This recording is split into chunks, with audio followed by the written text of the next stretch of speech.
All right, y'all. I know the timer's still going, or well, sorry, the timer's not going. The song's still going, so I'll just let it finish. I'm just doing some check-in, back-end stuff, and we'll get started soon.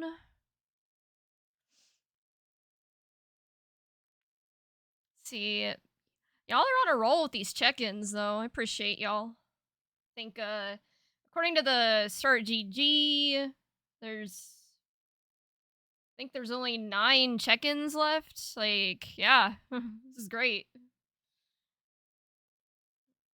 So yeah, let's just let the song finish out.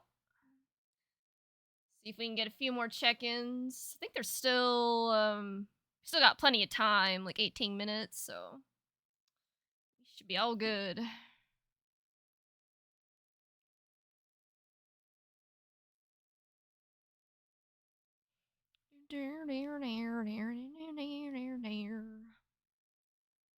All right.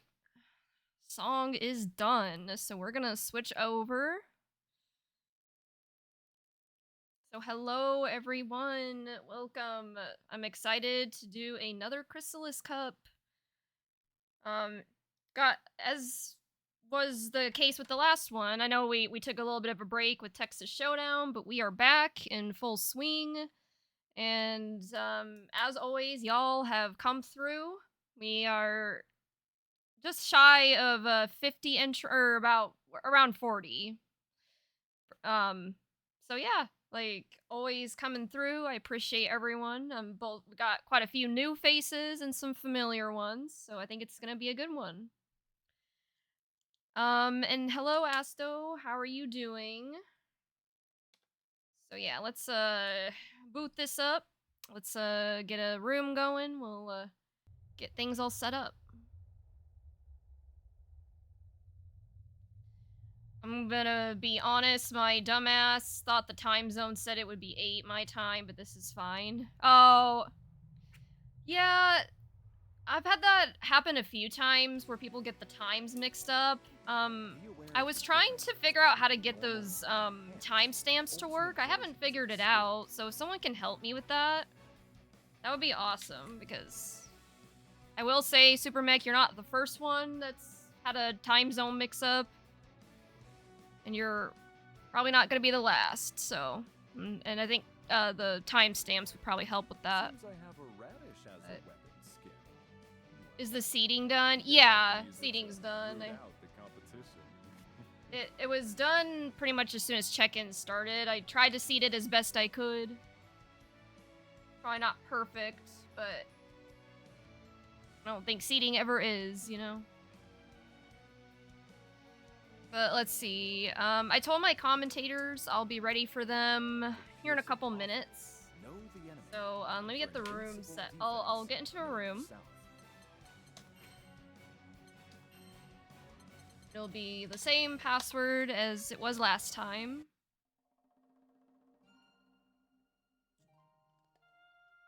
Oh yeah, I still have Basaraga picked. I was playing him earlier. I might have to fight Char Char again in winners. 3rd time in a week. Dang. Real neutral temp? Who is that?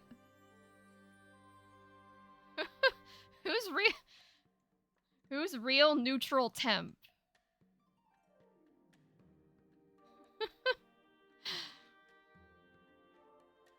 I got queued into Blue Sky Guy 5 times today? Oh shit. I bet that was pretty rough.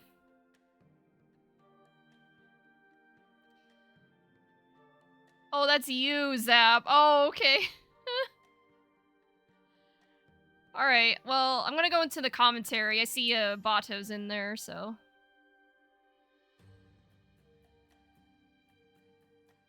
Hold on, Bato.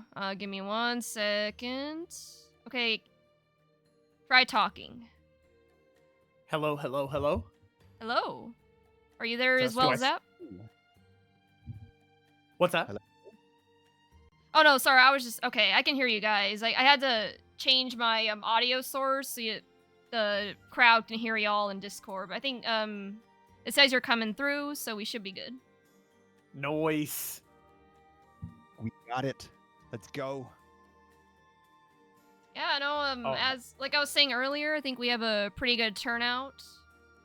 Once again, I appreciate everyone coming through. Yes, I see 45 to 46 attendees. It's looking Yeah. good. It's stacked. That's awesome. Heck yeah. Yeah. We got some returning champions and also some new faces, like you were pointing out, Miss Chris. I'm just looking through the contestants. Indeed. Let me take a Welcome, gander everyone. Right Can't get queued into Blue Sky Guy because I only queue ranked once a day and it's in the morning. Got you. How did the match go?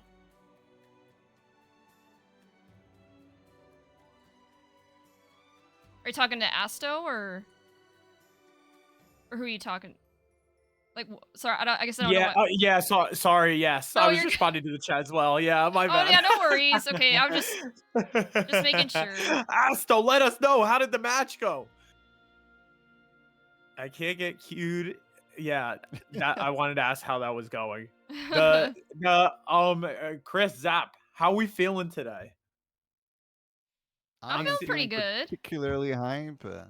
I'm seeing a lot of legends signed up. We got Char, we got Dragalia, we got Chankla, we got Utopia, we got Beatrix the Void Bunny, we got Jockey XC, Tauros is here too, Nidera Uno, a couple of Bato citizens, Kopi is in here, Kopi VT.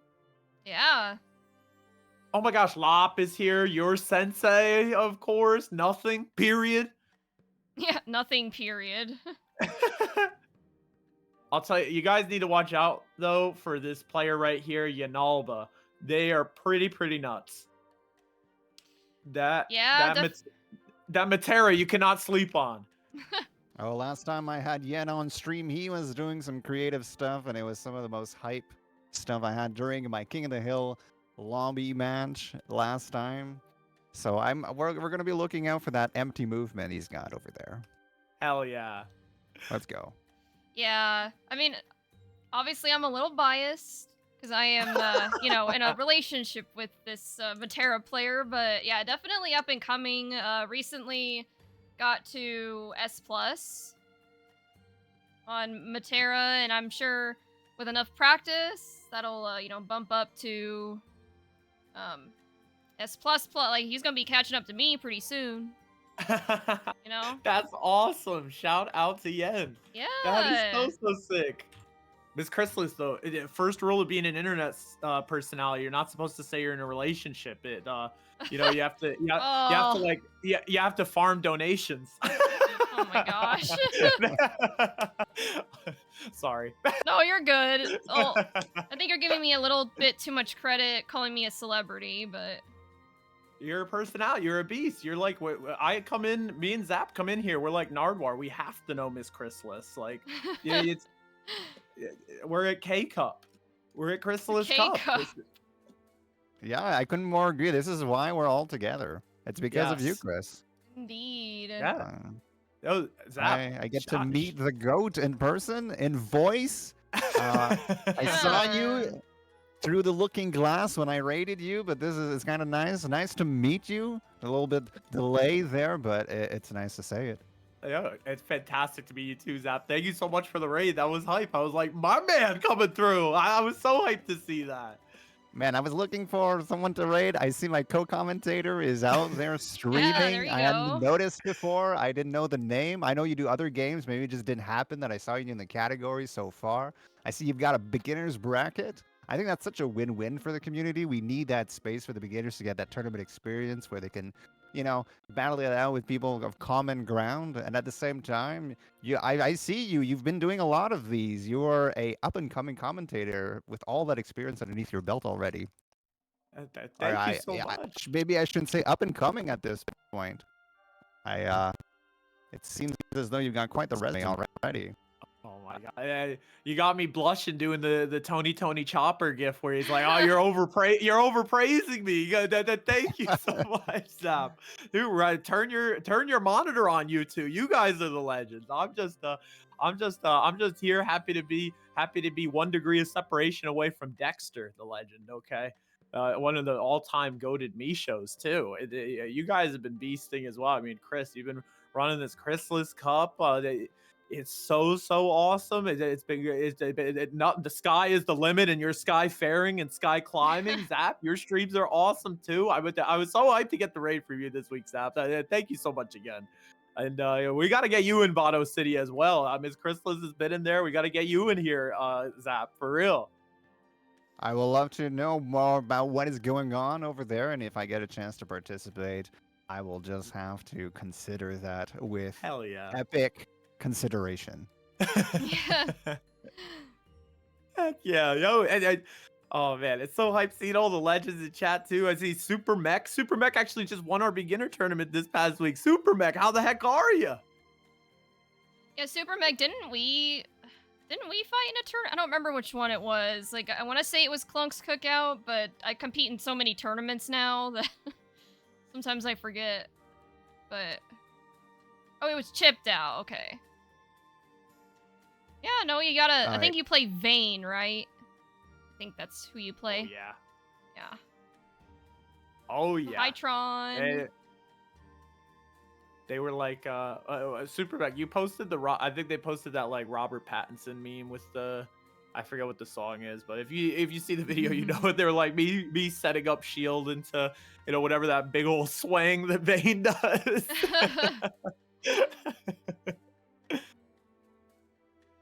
But I'm making a big enough name for myself that I'm getting buys in tournaments. Is that how it works? Dang. Like, how do buys work? Is that just? Yeah, that's premeditated. That's seeding. That's seeding, Miss Krisalys. You earned it. That's awesome. Well, no, I'm talking about Asto, not me. Oh, Asto. Sorry, sorry. I was reading Asto's message. I see. My bad. I'm not a big name in the tournaments yet. Hey. Oh, should I also turn into a buff Vern? Oh yeah, let's all. We're the bodyguards. Wait, do I even have? We're the Do I have commentators. that avatar? Let me see. You may do whatever it pleases you, Chris. It is your tournament after all. But I felt inspired by Dot Debato over here. Oh yes, I do have it. Okay, I'll pick a different color. When I was like picking Avatar, I was like, oh, I gotta pick one that'll stand out. So I was like, I always go green. I was like, all right, let me pick Vern, man. He looks thick. They told me in my Discord that I looked like the buff Bidoof. Oh, this is awesome. This is so Look at funny. us. I mean, I don't know if the contestants are going to be intimidated or if they're going to be like hype or what they're going to feel like when they come in here, man. Like, they better get their fighting stance on because these buff Verns are going to clap them to juice. True. We're just here clapping here. Imagine it was really dark in the forest and this is what you see. Oh god, yeah, I'd be running. The scariest part is their faces. Yeah. Yeah, I know, they look happy almost. Oh my goodness. Happy to clap you. Yeah, literally. Or welcome you into Chris Cup number 15. There's that story about Gran and Vern walking into the woods, like you said, and Gran is like, "Gee, Vern, I'm a little scared, like it's dark, it's frightening out here. I'm seeing shadows move." And Vern says, "How do you think I'd feel? I got to walk out of here alone, Yeah.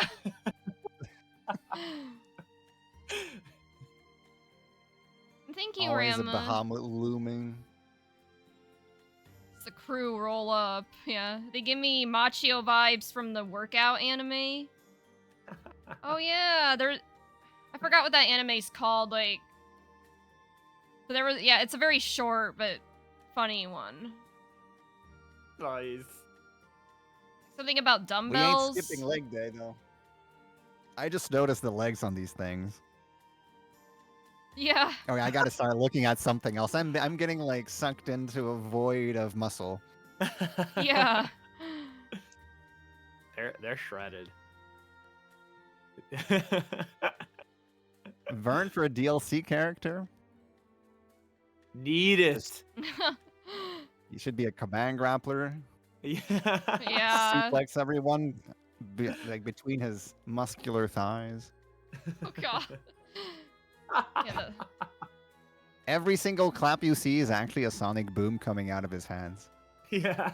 Zoners beware. He's got a Yeah. command grab and infinite sonic booms. for real. Let's see. I think we're just waiting on 1, 2, 3, 4, about 6 more people to check in. We'll give them a couple more minutes. But while we're waiting, Bato, I think this is your first time commentating Chris Cup. So do you want to give the audience a quick introduction for Oh, those of you that absolutely. might not be familiar? Thank you so much. Yeah, Yeah. I'm Dade Bato, and I'm happy to be here. I'm the AKA the mayor of Bato City is what people call me online. Just Bato is fine. But I run online beginner brackets weekly. Right now our rotation is Grand Blue Fantasy versus Rising. Of course, we do that every Wednesday at 8 p.m. Eastern.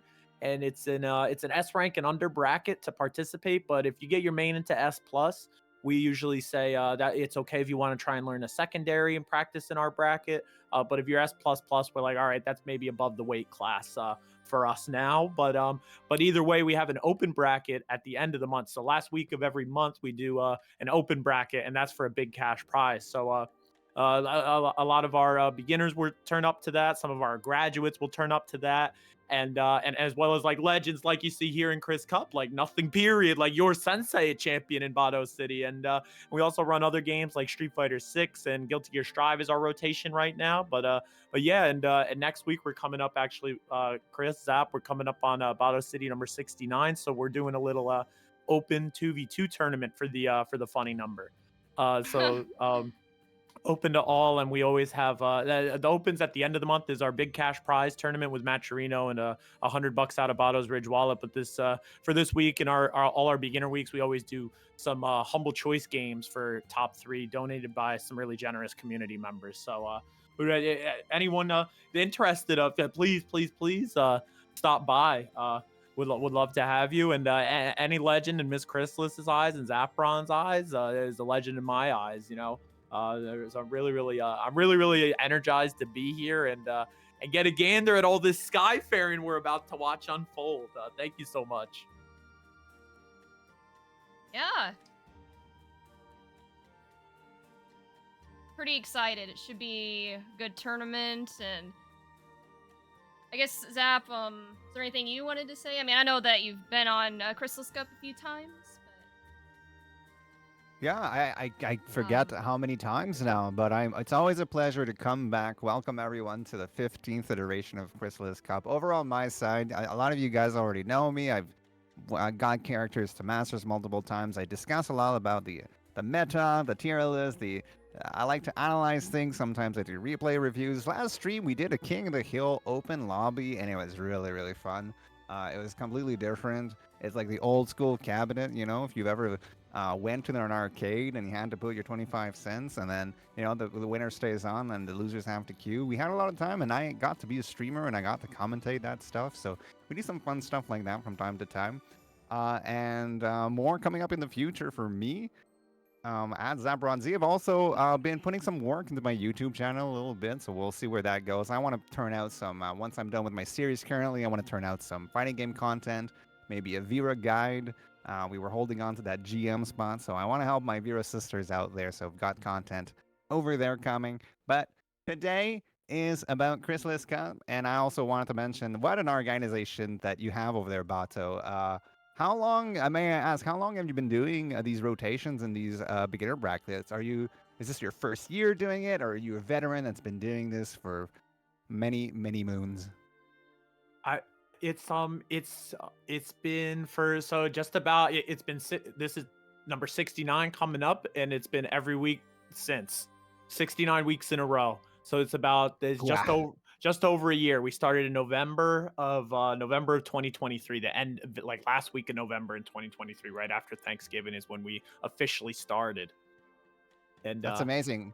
Were you a It's so- streamer before, or you just came on and that's what you started to do? And I was streaming before, and I was kind of doing some variety, and I would play in a beginner bracket. Is how it started was I was playing in a beginner bracket for Street Fighter 6, and the people that were organizing that bracket sort of what were unfortunately stopped running it and sort of moved on to other avenues and parts of their life. So I asked them, I was like, hey, maybe I could do like a little reunion bracket for all of us since we didn't really get to have like a little goodbye for everybody that used to play in it. And they were like, yeah, absolutely, you could run that. And so I ran that bracket and everybody was like into it. I was like, you know what, I'll just run the beginner bracket. So it just started as a Street Fighter 6 bracket, picking up the mantle from the legends that came before me, and then it sort of we just sort of added more games and rotated in Grand Blue pretty recently. I think it was the end of last year is when we started rotating Grand Blue in, like the first week of December, and yeah, it just sort of snowballed from there. And I just sort of just was like, you know what, I'm gonna commit everything I can to running this. It really is like I call it the biggest blessing in my life. I really love running it, and watching everybody play, getting to play with everyone, it really helps me learn a lot too. And it's been so fun, so rewarding.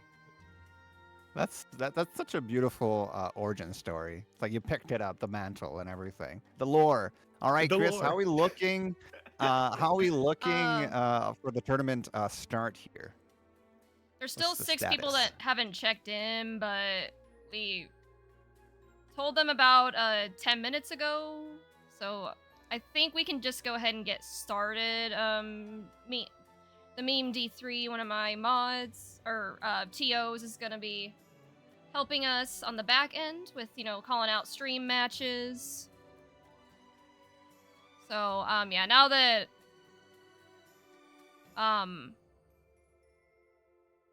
sorry, collecting my train of thought. Yeah, I think check-in's over, so I think we're good to go ahead and start getting some stream matches marked. I guess I can take a look at the bracket and see we can put on stream. I try to prioritize putting people that haven't been on stream before if I can, but we'll see. So Jared, I don't know if you're in here, but I think you're good to go ahead and start marking matches and calling them out. And then as soon as those are done, everyone else can get started. Yeah, so yeah, just one moment. We're gonna see who we're gonna have on stream today. Sweet. Sweet. Thank you guys again so much for the love. I really Of appreciate it. I course. really appreciate the chance to be here. And let me pay you right back, please. Like, shout out to you, Zapron. Like, that's so awesome. Like I think it's so important for like beastly players like you. Like, you're like a multi-master. You put together like all the effort to sort of pass on your knowledge and help beginner legends like myself. I'm gonna ask you later on. Do you have Percival to master? Because I would love to learn a little from you if you do. I once dabbled into Percival. I was going through a character exploration. Heck, I might still be, and we passed on to him. We glazed over him, and I got myself experienced. I have some thoughts on the character. Of course, he won AWT Grand Finals to Mr. Yeah. Tororo, taking it all with Mr. Percival. So we can clearly see what kind of strategies he's kind of teaching us. Even me, a higher level player, there's always a bigger fish, and the top, the cream of the top, Mr. Tororo, taking it all, was already teaching us how to play Percival. So just looking at how he played it in that finals, you can decipher a lot of things we can copy, analyze, and teach down to beginners or intermediates that want to maybe have someone like me to dissect it all to make them even more understand. I mean, there's a lot of flame carpet. That's kind of simple, but there's more to it than that. There is the rhythm manipulation, frame data, all sorts of cool concepts we can nerd out about together.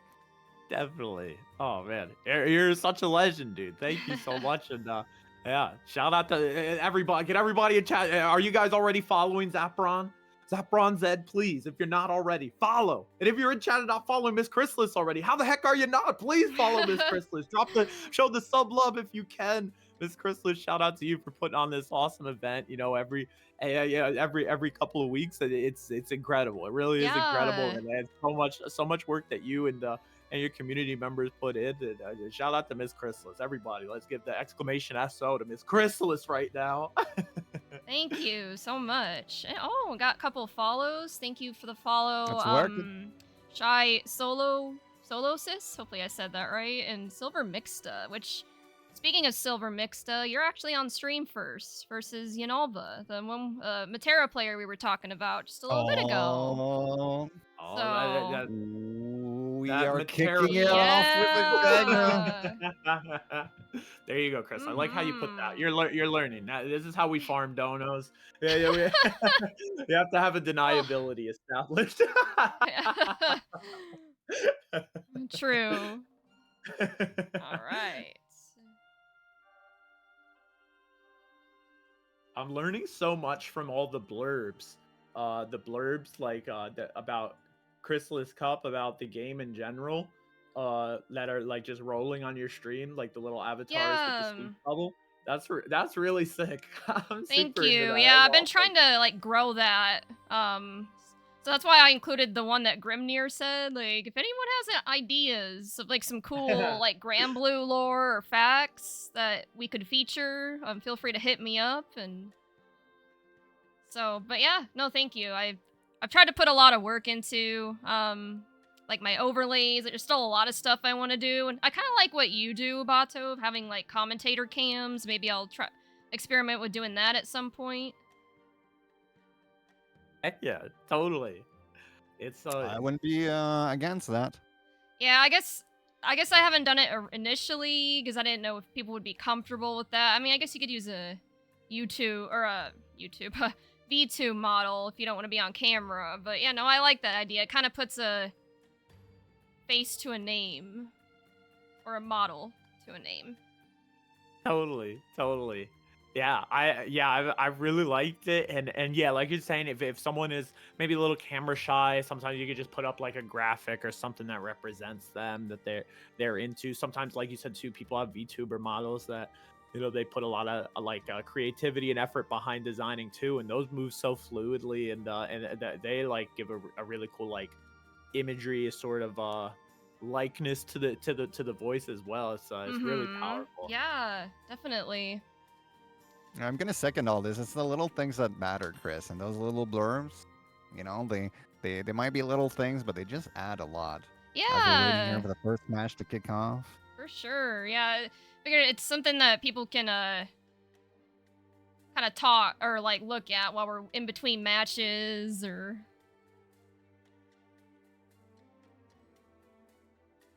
And the password. Oh, I'm sorry. Here. Password is Krisalys. It's me. I'm the password. Just without the miss. And yeah, Rena, I don't know, we just, I guess, decided to follow Bato's lead and become Buff Burns. Become Buff Vern. Be the Buff Vern that you know you are, that you see in the mirror when you wake up. That's what I see. Yeah. I'm a little deluded maybe, but I know the Rena, that's what it is. Maybe we get a stream room full of Verns. Who's to say what evolves from here? And Yeah, real. Miss Crystal, do you have like a word for all the legends in your community? Do you call them like is there like a term like the Krisalys Crusaders, something like that? I thought about that, but I haven't come up with anything yet. But I kind of like Krisalys Crusaders, though. That kind of has a nice ring to it. Hey. But anyways. Oh, wait, I gotta sorry. be spectating. Hold up. Oh yeah, hold on, wait. Let's All wait. right. Gotta do my job. Is everyone spectating? Yes. Is everyone spectating? Yes. All right, good. All right, I'm gonna go ahead and I'll just put "You are great." That's gonna be our signal. You guys are great. Sweet. And good to go. So I'm gonna go ahead and switch on over and we'll get started.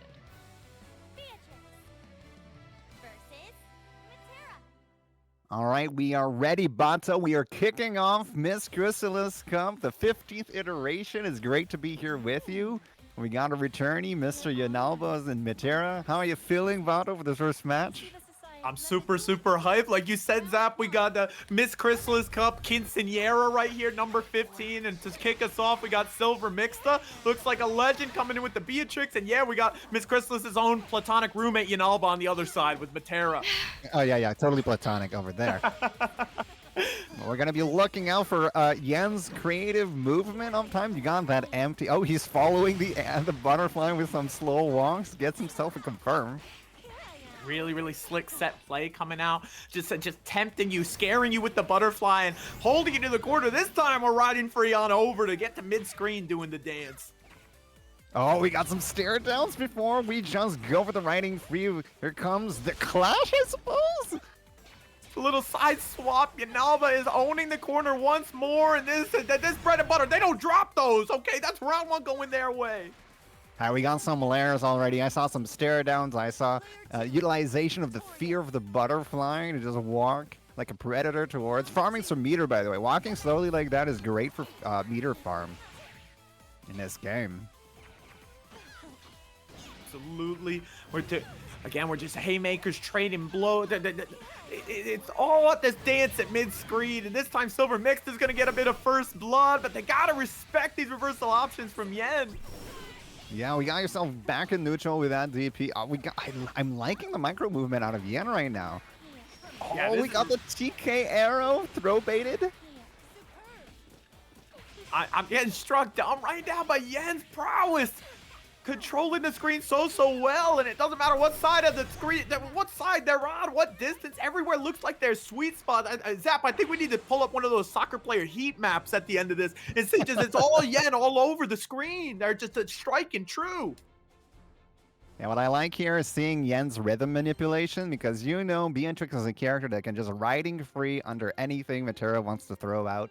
But he's kind of making it dicey exactly when he's going to throw something. We did see some riding free attempts. They just haven't landed their mark yet, but we've got another match coming. So maybe this time, Beatrix is always a threat. Can just get in there at the right moment.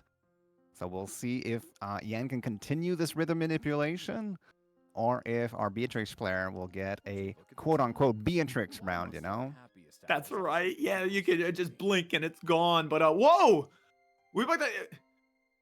Are we getting a little swap? Oh, yeah. This is going to be interesting. I don't see this matchup often. I cannot say that I've had the pleasure of commentating it or analyzing this one. We got zoning on zoning, but let's see how it unfolds. It's definitely going to be very different. Vikala now can be able to just stand her ground and isn't forced to go in necessarily as much. Let's see. Oh my goodness, well, at the moment, right now, it's Yen going strength to strength from game one. Once again, controlling the screen super well. Keeping that mental stack high, too. Yeah, we got the hops coming in now instead of the arrows, which is so hard. Like, when you're starting to look for Matera's zoning options and then she just starts hopping on you, you're just not necessarily ready for that 2H all the time.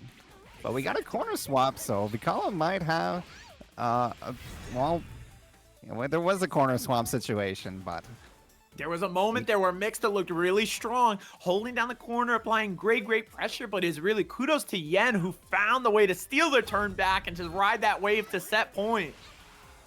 Yeah, let's see what Vikala has. There will be in another loser's bracket, of course, or they're now out, but they will be out of this set unless they can find some momentum. Here comes Yen once again. Now he's got the corner. The corner jailing might start. Oh, throw beta right here, and it's a huge punish coming from it. Yeah, can it kill? This is SBA, maybe. Oh, no SBA conversion necessarily, but this is still dicey for Vikala. Whoa, you were out of there. We throw a little item just to boot. Seriously? Now we have the full stick of butter for Mixta. Let's see if they can cash it out. But no, it's Chippa. Yen managing the game super well. Just knew that range. Anything will do it. It's a crazy checkmate scenario for someone who's been controlling the screen so well throughout the set. GG's is super well played to both of you legends, but it's Yen advancing to our round two. Like you said, though, Mixta did really well, and their night is not over. They're headed to that legends bracket where legends are made.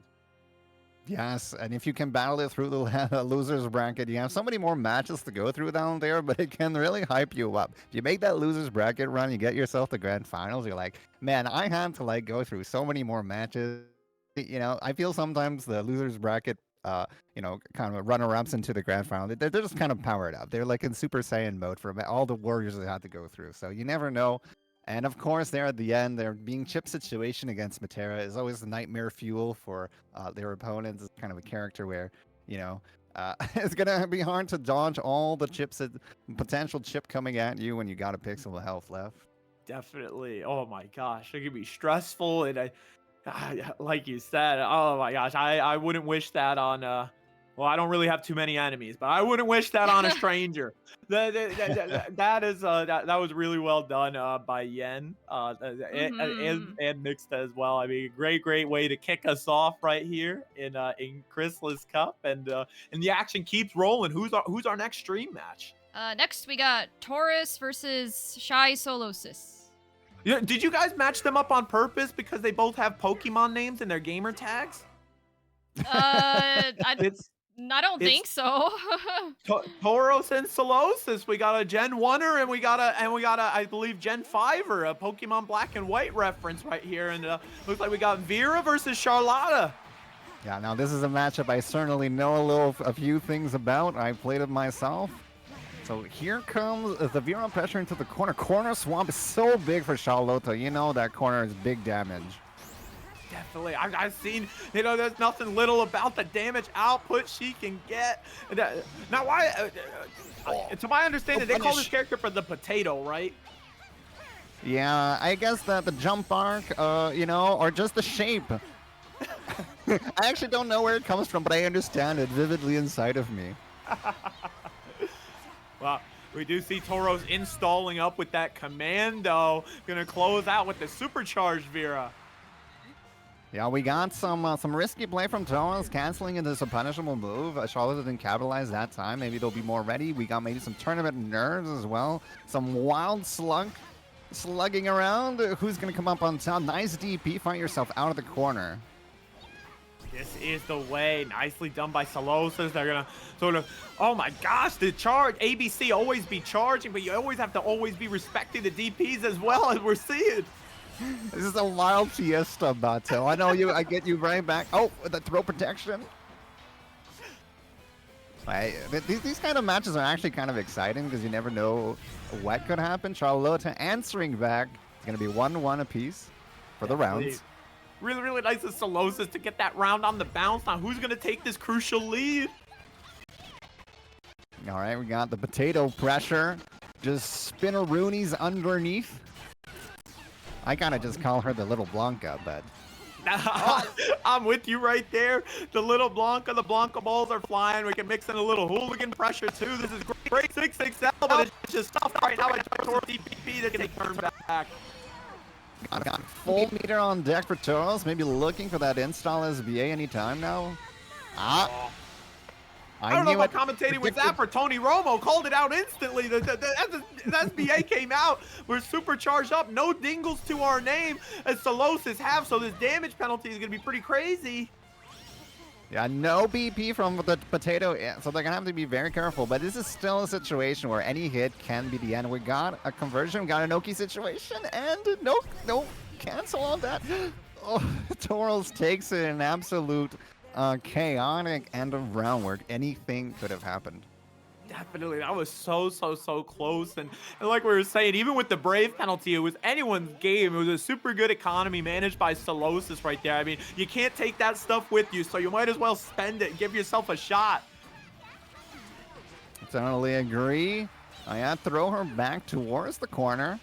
Oh, that was a command grab, I believe, and that was a 2H punish. Okay, we got some set play from Lumi. BC'd away. No thank you, says Potato. The ball got bug countered right there. And oh, wow. Commitment to the string is going to be poor for Solosis. That means that Tauros can get installed up. But let's see, can they do anything with it? Yeah, this is probably going to be... Oh, they have the damage to finish it off. But you got to finish your plate. But the DP will do it, of course. Whether that was chip or not, that is checkmate. I'm really digging Solosis' game plans right here, leaning into that offense. Whatever they have to spend to get there, they're building insurmountable leads and running now. Yes, resources being spent. Oh wait, don't corner yourself. Yeah, side switch or side switch back. We're going everywhere. We're flipping around. Oh, the DP beta right here. Can we catch out with a little dingle dump? Yes, we can. And 7 golden Perfect. ladders. Oof.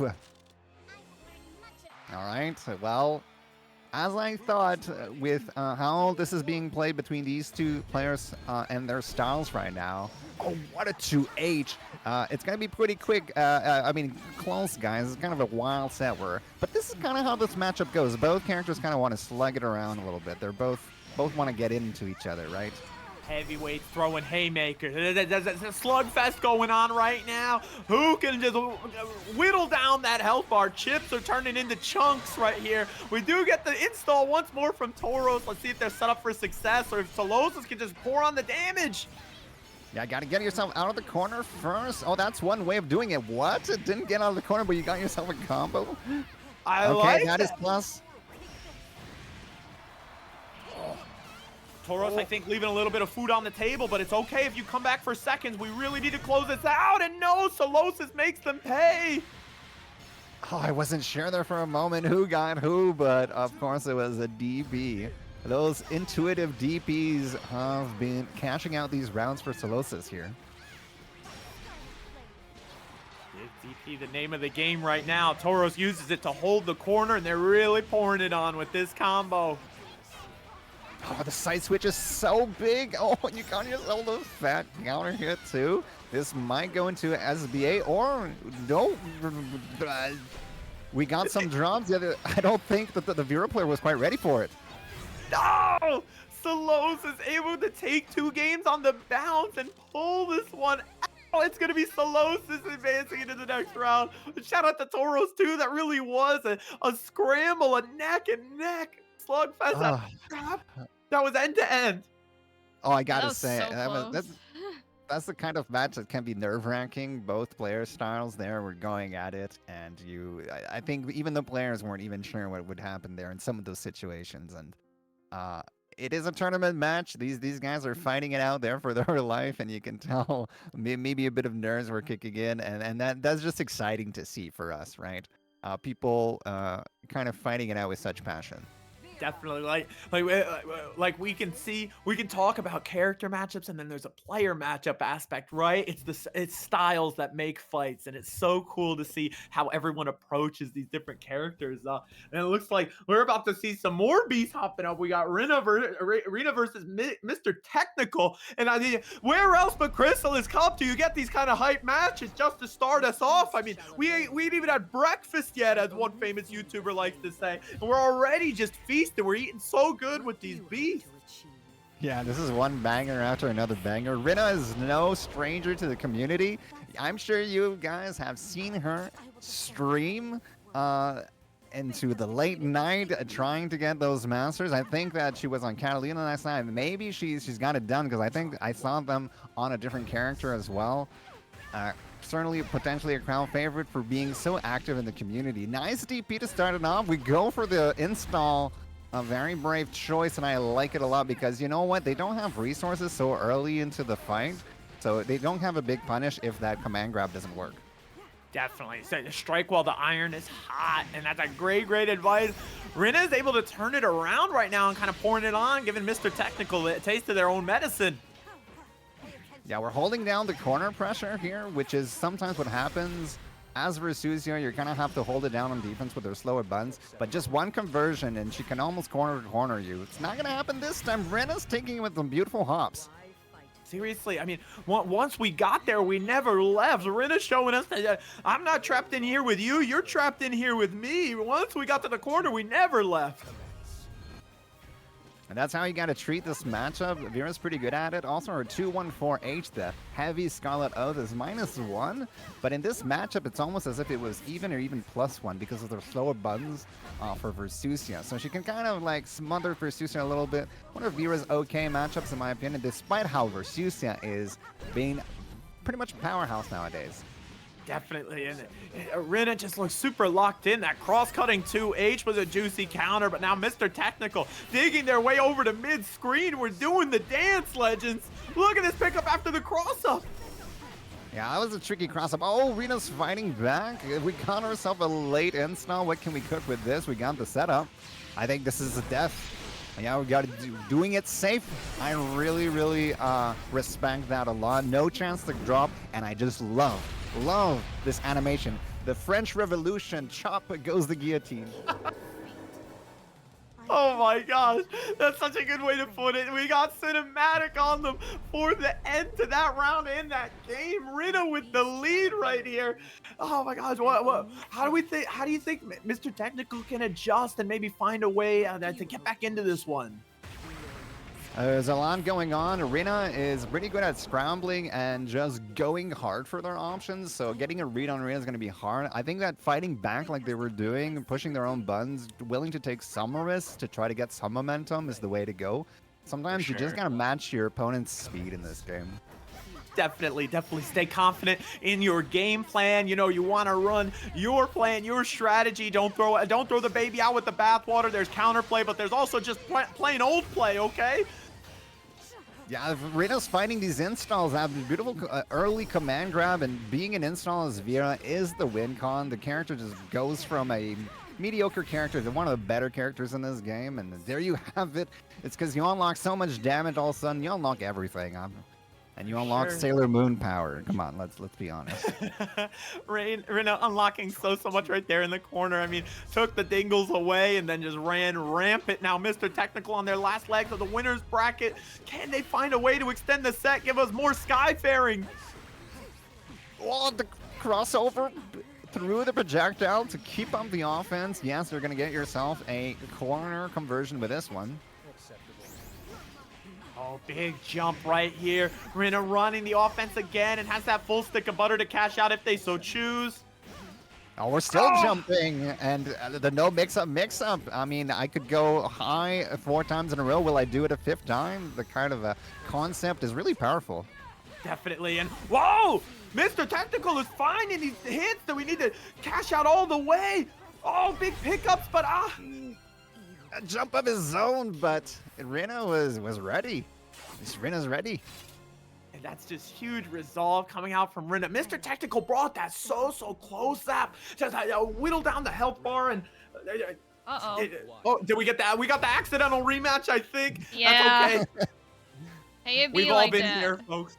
There we go. Oh, It's okay, there we go, Rina. there we go. Happens to All the best good, of all us. good. No, We've all that been was pretty there. close. No Both worries. you could see Mr. Technical definitely taking some momentum in some spots there, and it could have went his way, but some of those scrambles went back to Reno's favor, so he wasn't able to quite continue the offense to close out some of those rounds. But I could see Mr. Technical doing well in the losers bracket from what I saw from them. Definitely the night is not over, Mr. Technical. We have that Legends bracket downstairs. We have the lower bracket and Zap, Miss Krisalys, this is the first time ever we're running the redemption bracket, right? No, I've run redemption brackets in the past, but I kind of stopped doing them just because I didn't really have the manpower. But Roarin the Goat decided graciously agreed to run it, so yeah, we brought it back. I'm hoping it'll be big enough to keep going, but we'll see. I see. So this is the first time that Roarin is kind of doing it within the okay. Yes, correct. That's all. That's awesome. That's really cool. Yeah, shout out Roarin the Goat. Yeah. Shout out to Roarin. That's really cool. Like, so there's a losers bracket and then a redemption bracket. If I'm just getting myself up to speed here. Yeah, so if you go either 0-2, 1-2, or 2-2, you can enter the redemption bracket for a chance to redeem yourself, so to speak. I've seen that a few times. That's really nice. That All right, we've got some more matches already. Blink and we'll miss the start of this. We got a Matera player. This character's been on a tear recently and in March. They own the official usage stats. Oh, beautiful throw bait. Got Matera on third most played, in Masters and Grandmaster. Oh my goodness! I wasn't aware they're so popular, and I mean, it looks like the Blaze Blue Refugee, if I'm understanding the acronym correctly, is really showing us why this is such a dominant round. Yeah, and that's the thing. Not only zoning coming out of this character, but also very good pressure. Of course, still weak on defense. That is where Matera has some weakness, but it doesn't matter if you keep them out with zoning and then you just pressure them and kill them in the corner, right? So we got a corner swamp here, which could be powerful. Oh, we go with punish on that, but DP goes down. I like this use of the teleport by Sacred. They're finding new ways in, and the set play catches Refugee pressing right there. Yeah, we got some momentum from the CAC fighting it out here. Actually, Matera's not looking to zone out as much as just trying to push her own advantages, and she got herself another corner here. What a low for this conversion. Definitely, I mean, the wombo right after that low is looking so devastating right now for Refugee. It's not over, Legend. Look how red that health bar is. Yeah, this is a combo exhibition from Matera there. That's the thing. It's quite good damage on the character in the corner. Let the duel begin. All right, Sacred. They had some good moments in neutral. Oh, what a rock to start it off, but unfortunately it was so high up, I think Matera was able to punish there. Unfortunate for them, but yeah, that's first blood. They need to really lean into that, and the health bar looking pretty even. Sacred now with the lead, actually, so they can't give up. This is going to be a real tug of war, but if you want to win anything, you got to suffer a little bit. Yeah, got to get yourself out of the corner. You got teleports, you got BCs, you got a few ways, but Matera can lock you down there. Oh, those throw baits are so nasty. Goes into SBA, and that'll be it for this round. Wow, what great play right now from the Refugee. They're on set point, I believe. Let's see if Sacred can find a way. I mean, both these players too coming in with the pinkest of the squares right now. These are no slouches. Oh no, for sure not. And that teleport in from Sacred was a really good choice. I like the adaptation, something new. Get it right into your face, but it's finding yourself in these corner situations that's been a little bit on the hard, and I think they're doing well in neutral up until this point. But let's see if they can escape this time. That is a DP. That is the start of something. Definitely. Let's see, can we ride this wave? Sacred teleporting in. Is it effectively a jump in? It pushes us through mid-screen, and we're getting close to coast to coast. Oh, you avoid the hop with the teleport. That was goated. That was really cool. Really nice job. But Refugee finds another gap. Says, no, come at me with true block strings. I'm going to find a way to punish you. And now they need to be careful. No, Sacred going to get caught low one more time. And I think Refugee, from what they've shown us, oh my gosh, they let the recovery happen. Sacred now. Dangerous. Got clipped by so many lows, and it's the flipperoni overhand that finishes it off at the end. But I like Sacred there. Was having some life, beautiful neutral options. It's just those corner situations. Didn't get him too many for himself, and Matera. That corner jailing is not only good on the character, but Refugee was also doing it very well as the player.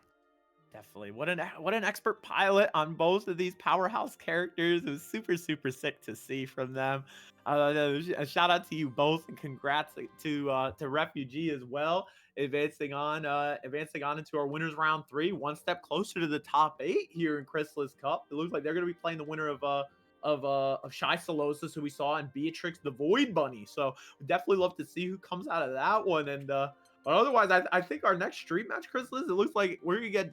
Are we getting Dragalia and Chancla? Yes, correct. So should be a good one. John, are you ready to count some flips? I don't know if Dragalia has changed his play style, but it is good to commentate. It is good to watch. It is exciting every time. It is. Narmaya is such a character with so much player and character expression. Every player plays her a little differently, and Dragalia is known to leaning into the flips, and it can create some slugs, fests, some fiestas, and just a lot of viewer entertainment. All right, yeah. That was the most. That was one of the most, tense moments of the whole stream match. Even at just the beginning, is how long it took for Dragalia to flip once. That was a big over/under in Vegas this weekend. Was how many times, how long it was going to take Dragalia to flip in Krisalys Cup. So whoever bet over 10 seconds, shout out to you guys. But they're running away with round 1 on the back of those flips. Yeah, let's see how the Catalina player responds to them. What is that? You don't see that often. The 6-6L clipping the transient command dash like backwards. That's kind of crazy. There we see. Oh, gap found by Chancla, pushing the tempo with this Catalina. Ultimate Fireball is going to get the crumple, and now we're pouring it on. Yeah, we're not dropping these combos. You're going to get yourself a nice pressure situation. 5L, Dragalia is challenging back, but he's still in the corner. Oh, the flip comes through. He's out. Yeah, Chancla has no dingles left. All the BP is spent. This is a tense situation. No more BP for the Catalina player. She will explode if she gets hit here. Certainly, certainly. Oh! They're going to get a stray hit here, but they're blocking really, really well. See if Chancla can can feel find a it. way out. Look at that crumple and the punish. They had that full stick of butter really making it work for them. Well said, well said. Yeah, that was, you could feel the tenseness. They were both willing to block. Only overheads were going through there for a little while. All right, Catalina poking with that big 8-frame 5M. Of course, but we it's the do- flip. Of course, and look at the reward it leads to. Dragalia feasting in the corner right now, and it's not done. Yeah, we got the frame kill scent play as well. Go back into the corner, says Dragalia with a BC, the offensive type. There we go, and see Dragalia trying to stance up as well, keeping the mental stack high. What are we coming with? Oh, the by I can't believe they Chancla didn't next to us. 5L. Yeah, I can't believe they didn't 5L there. And then finally, Catalina's patience is she survived the corner. She got the corner flip. She got the SBA. That's going to be round for them and match. Beautiful patience. She did get hit by that one flip that did such a big damage conversion, but she held it down afterwards against Dragalia. Yeah, what a slugfest. I mean, shout out to Chancla who dug their heels in, showing some really great resolve, but you can never count either of these legends out right now. Let's see. Yeah, this is going to be a tense match overall. We can already see that they both, I think the Catalina player has a bit of a read on these flips there. Some of them are not necessarily going through, but it's still free pressure for Dragalia. Oh, beautiful 5H poke. You love to see some footsies. And now, look at, we're holding down the corner. Chancla's going to have to stomach this side swap, but oh, we're playing musical chairs now, Zap. Certainly we are. All no conversion. That's a little bit of a weakness on Narmaya's side. Sometimes you don't quite get corner situations, even though it looks like you will, and you just don't get that conversion. And now Catalina wants the corner for herself. Seriously, we've gone coast to coast. I think Dragalia had set up the frame kill once, and Chancla said once was educational. I'm taking you, taking the game to you, but oh my goodness, look at this. Dragalia pulls out the skybound art because I'm like, no, once is educational for me. No counter, no parry stance is gonna check me. Hey, did you guys see that when the SSBA activated? The whole screen was like shaking in a weird way. That was like a bug or something, but it made it look even more epic of a situation. Seriously. Oh my goodness. Whoever's on clip duty in chat, please immortalize that moment that we only get in Krisalys Cup. Well, that corner swamp from the 5H and Genji counter hit right into the flipped kill Kasuigatsu was really, really good. I didn't even know that worked. And, I mean, I'm talking about that one thing, and you know, the Mario will kill you in the corner very, very quickly. He's got fantastic corner damage. Like we said, Zap, blink and it's gone. Dragalia, they're on the bounce, tying this one up. We're very close. We got this MSF incoming, maximum skyfaring. Do we get the final game, final round between these two? Who's going to lock it up? It actually happens quite often in the Chris Cup between two goats like this, that it goes down the wire, and it is looking like it might. We'll have to see. I mean, I think the Catalina player is playing really well out of the corner. She got herself out once again, giving herself a chance to even this round up, but Dragalia hits it with the flip. Oh, dangerous. Testing the patience here of Chancla Tomica, but they open them, the can opener. And that leads to the full wombo, giving Dragalia the lead. They're on set point first. How many corner situations can you save before there's a new one? And then those space trap 5-8 were just the beautiful distance there from Dragalia. Oh, right underneath the flip, and now you got the corner position. Well, Dragalia's not going to let you without a fight. Right. It's been a real tug of war. It's a war of attrition right now. Chips are turning into chunks off of the health bars, but everyone is so locked in. Chancla right now spent that dingle for the Brave counter, and look at where we're taking us now. We're in the corner. Yeah, this is an exciting situation because Catalina's got the corner, but they don't have the BP, even no BP now at this point. So it's still stressful, even though you've got the offense here. And look at how much that trade took off of Chonkla's bar. They're really on their last legs, but they have the full stick of butter. The threat can be so devastating, but no, Dragalia holds firm. What result from them says, no, you cannot intimidate me. I will not be denied this W, and I'm staying alive in this winner's bracket. Moving on into our, they moving to round 3 or quarterfinals? I got to check myself. I think they're going to round 3. Yeah, beautiful. I love it. It wasn't a flip. It wasn't a flip. It was a you shall not pass Setsun. There Yeah, we no, go. Real. Firm Like, going again. Gandalf outside of posting that, here. yeah, that sword sheath just was like Gandalf came out, like just the face of Gandalf. You shall not pass. Shout out to both Dragalia and Chonkla. Chonkla Tomika, you're an absolute beast. Thank you so much for showing us how great you are at this game, both of you legends. What an awesome stream match we got. And it does it. We're just getting spoiled tonight. We even got the April Fool's artwork for Ladiva. Oh my God. Have you guys seen all these character illustrations?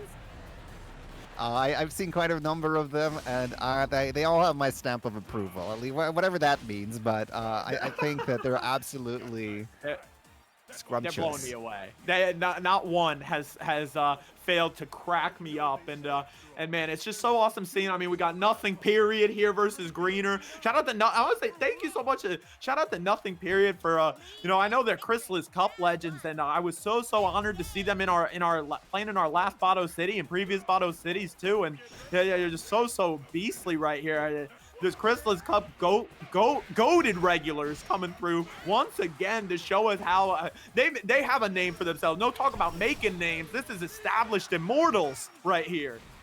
Yeah, this is all about you guys. You guys are who make these events, whether it's the Bottle City events or this Krisalys Cup events coming up, show them back up, participating in these. It wouldn't be the same without you guys, and it's just nice to see our regulars still showing up, and the new faces as well. I'm not sure we've seen Greenor before, at least not on stream to my knowledge, but this is going to be potentially a bit of a slugfest. Both characters do want to be close to each other, and those RPS moments are going to be big here.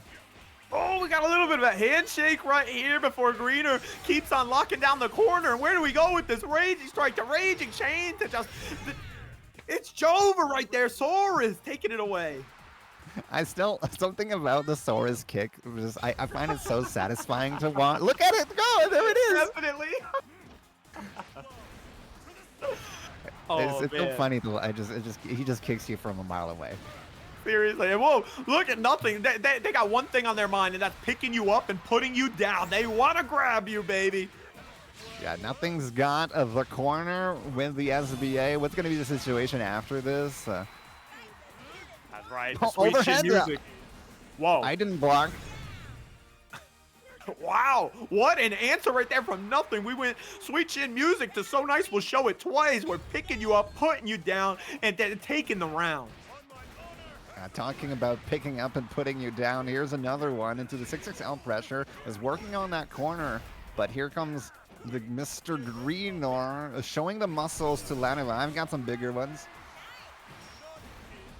That muscle power will not save you from these command grabs. This is awesome awesomeness right now from Nothing. Respect on this, on any way you want to try and get out of the corner. They're really pouring it on. Yeah, this looks optimal, but then the combo limit ruining, it doesn't matter. Got yourself the hit from the Oki situation right after. Nothing. Got yourself a match. It is gonna go into the second match with some momentum here, some confidence perhaps. Can we ride the wave, Zapron? Let's see. Oh, that sweep is riding the wave for sure, including all these SPDs. They are finding their mark.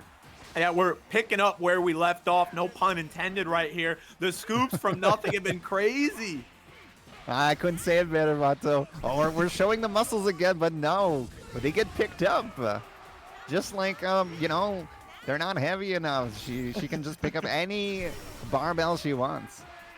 Anything. Yeah, shout out to Miss Krisalys and Yunalba's favorite anime they were mentioning earlier about the dumbbells. How about Sora's? I mean, we need to get the standard weight on Sora's. How much are you benching this foxy grandpa for? I mean, either way, whatever those numbers are, it's taking Nothing to set point. Oh, showing the boot, showing the punch, showing the kick. It was a nice interaction back and forth, but here comes the headbutts. No conversion at the end there. Maybe a cooldown was missing. everything, and the kitchen sink coming out again. The chest bump starters are leading to so much pain. Yeah, and here comes the SBA once more. Kick to the face. Wants the mix-up. Just walk up into a 6-6H, and that'll do it. Who does that? That was very creative from nothing. I would have attempted the backdash there, too. I don't blame it from the Saurus player. You got his PDs many, many times. I like to see him representing the backdash. Got caught by the big boot. Oh my gosh, shout out to talk about making something from nothing right there. I can't think of a more fitting legend to do it right there. GG's and super well played to both of you beasts again. Shout out to Nothing advancing on up, and it looks like they're gonna set up a heater of a quarterfinal match. Their reward is facing your sensei, and your sensei is my sensei as well. That's gonna be a heater. It looks like it's already marked for stream. Shout out to the production crew sniffing that one out. It's so slick right there from both Nothing and Greener, and it doesn't end there. We have we're getting very close to seeing who's gonna be in our top 8 winner side for Krisalys Cup. Yeah, it's going along very smoothly, and I've also seen quite a few people join the redemption bracket. So as a reminder for anyone that went either 0-2, 1-2, or 2-2, there is a redemption bracket going on in the redemption bracket channel. Roran's going to be streaming that over on his channel, twitch.tv/Roran_FE. So yeah, it's a chance to redeem yourself. So, you know, always want to make sure I'm shouting that out too. Let's see. Even though this is yeah, we've got 1, 2, 3, 4, 5, 6 players down there. Love to see some competitors. They want more matches. They want another chance. Oh, good. All right, back. Whoa. Sorry, Miss Krisalys. I was just shocked. I'm like, what? Matera has been showing up all over the place tonight.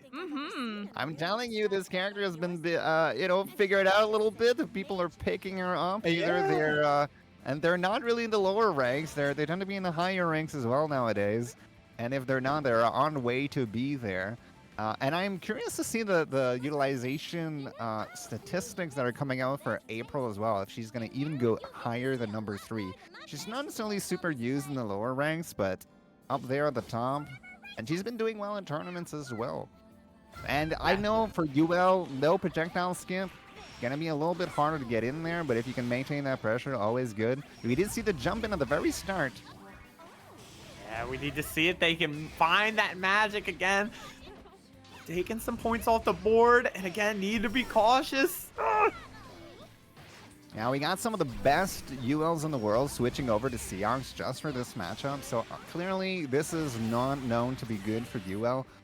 We got the Matera. I mean, she was also using all those bravery points to stomp any plus frames from UL, which any attempt that they had to get in there with a stance plus frame dash that they did got BC'd right away. Guaranteed BC there, back into neutral, back into the pain. But I believe that maybe they'll find a way. I see. It's so good of them, you know. Shout out to Smart Falcon right here. You know, sometimes, Zap, you got to dance with the one who brought you. You know, the matchup may not be in your favor, but you got to be confident in your game plan. You can stomach a 7 golden letters. I know Harple has to be hardcore feeling themselves right now, but man, let's see if Smart Falcon can find a way to do it. I totally agree with you, Bato, there. There's always a way, and Matera's defense is always a little bit on the weaker end. So look at UL player here maintaining some good momentum until this corner switch, unfortunately. But if you can get yourself out with a DP something, oh, what are these interactions? Are absolutely wild. This is not so right now. Still, Harp will find the way, holding it down, and it's not done yet. We got more red than green on the side of Smart Falcon's health bar right now. Okay, I like this BC there. Now you get yourself the corner switch. You get Matera on the back foot. That's what you need. And there he goes. He's working his way. He's going to have SSBA on deck. I'm pretty sure this is going to set it up. I might kill. Oh, yeah, this is looking like a kill for sure. Absolutely. I mean, we've been saying it all night, that blink and it's gone. Wave to Smart Falcon. Kudos to them picking up. I mean, when they found their opening, they just pounced on it. And you can give praise for Matera eating pretty good, but it's still a character that you need to be super, super clean. You can't allow too many mistakes. Like the moment you do make a mistake against a Yule player, the Yule player will get in. So it's something for the Matera player to always be clean, have no nerves, and don't scrub any of those BCs or anything, because it can just switch like that. Absolutely. Nothing is ever certain. Oh my gosh, it's a clutch pickup right there from Harple. They're actually going to be headed. Wow. We'll call that the Jun Kazama perfect from Tekken. Maybe a little recoverable health. Almost just shy of the PKO again. But man, let's see. Harple's on set point, but Smart Falcon can extend the set right here. Yeah, and catching those BC attempts, Harple has been playing out of his mind, but the UL is really not giving up. You can see they're not demoralized at all from any of the zoning or any of these routes that went Matera's way. They are using everything they can to get in there. I like that they're diversifying their options to get in there. That ultimate skill to try to neutral skim into Matera's face. Oh, what a parry! Huge parry coming out, leads to the Fox Slave, but again, it's respected by Smart Falcon. I think they just cash out right here if they need it. Oh no! What a tragedy, but she's got, I don't even think she's in chip range, actually. You need 2 hits to chip, unfortunately, there. Oh no! Harple, what a comeback. You gotta give it to him for the comeback, but at the same time, what a heartbreak for the UO player. It's like the emotions are so high here for both players in so many different ways. Quite an emotion. So... You Oh can feel man. it there. You can feel it for UO. Oh, GG's and super well played to you both. Poor Smart Falcon right there. That's why sometimes I'm like, if we all have our bread and butter. Sometimes you just got to go for the dingle dump, let's just spend these dingles, see if we can get there and leave nothing to the imagination. I want to erase that bar. I saved them till the end of this round. I'm going to use them, okay? Yeah, but seriously, shout out to Harple for never giving up on that round and really that's resolve. I've been saying it all night. I'm kind of JoJo Bizarre Adventure pilled right now with the announcement of Steel Ball Run being adapted into anime very soon. But man, another great stream match that we're just spoiled with tonight in Krisalys Cup. GG's and super well played. There's one fighting game right now that's got some anime inside of it that loves anime references. It's got to be this one. What a beautiful game is Grand Blue. And Yes. what a beautiful DLC cast we've got coming up. I don't know when Galleon's quite dropping in here in spring, but we are all excited for that. She's looking great. And then after that, Buff Vern. Yes. Yeah, Buff. It's not going to be Wellness. It's actually going to be Buff Vern. That's right. True. Yeah. We're bringing out the rug pull, and that's just shout out to everybody at Psy Games is hearing the community outcry. We're gonna substitute Buff Vern in. Oh yeah. All right, who do we got next, Chris? Next up is Desali versus Agersont. Hopefully I said that right. I have got another Matera player. Deseli has been on a tear, and he took all their matches 2-0, I believe, so far. Agersont is a name I recognize. I'm pretty sure I've seen them around. I've seen the name. I don't recall who they play. It might all come back to me when I see it. But they've also been doing well. If I'm looking at their stats here, their bracket run has been going well. So this shouldn't be a pretty high level match because obviously we're getting deep. This is already the quarterfinals. Yeah, whoever wins this is making it to top 8 winner side. We're about to see our first top 8 participant crowned right here in this moment. Yep. Wait, hold on. Is the one with the big thumb, is that Desali? I think that might be. Or is that someone else? That might be nothing. Oh, nothing. Okay, yeah. So we're just waiting on Desali then.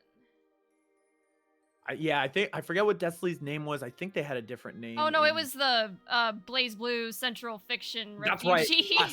Yes, that was them. Yeah. Okay, gotcha. See, when people change their name, I can never keep up. Oh my goodness, leave it to the anime fighters. I feel like that's where it always comes up. For There was real.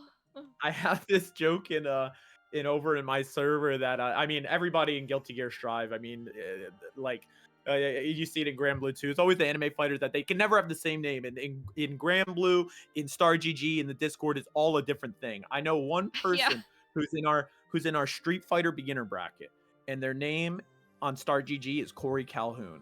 Their name in game, Corey Calhoun. Their name on Discord, Corey Calhoun. I think if you looked at their birth certificate, sure enough, their government name is Corey Space Calhoun. Why can't we be more like Corey sometimes? That's all that, you know.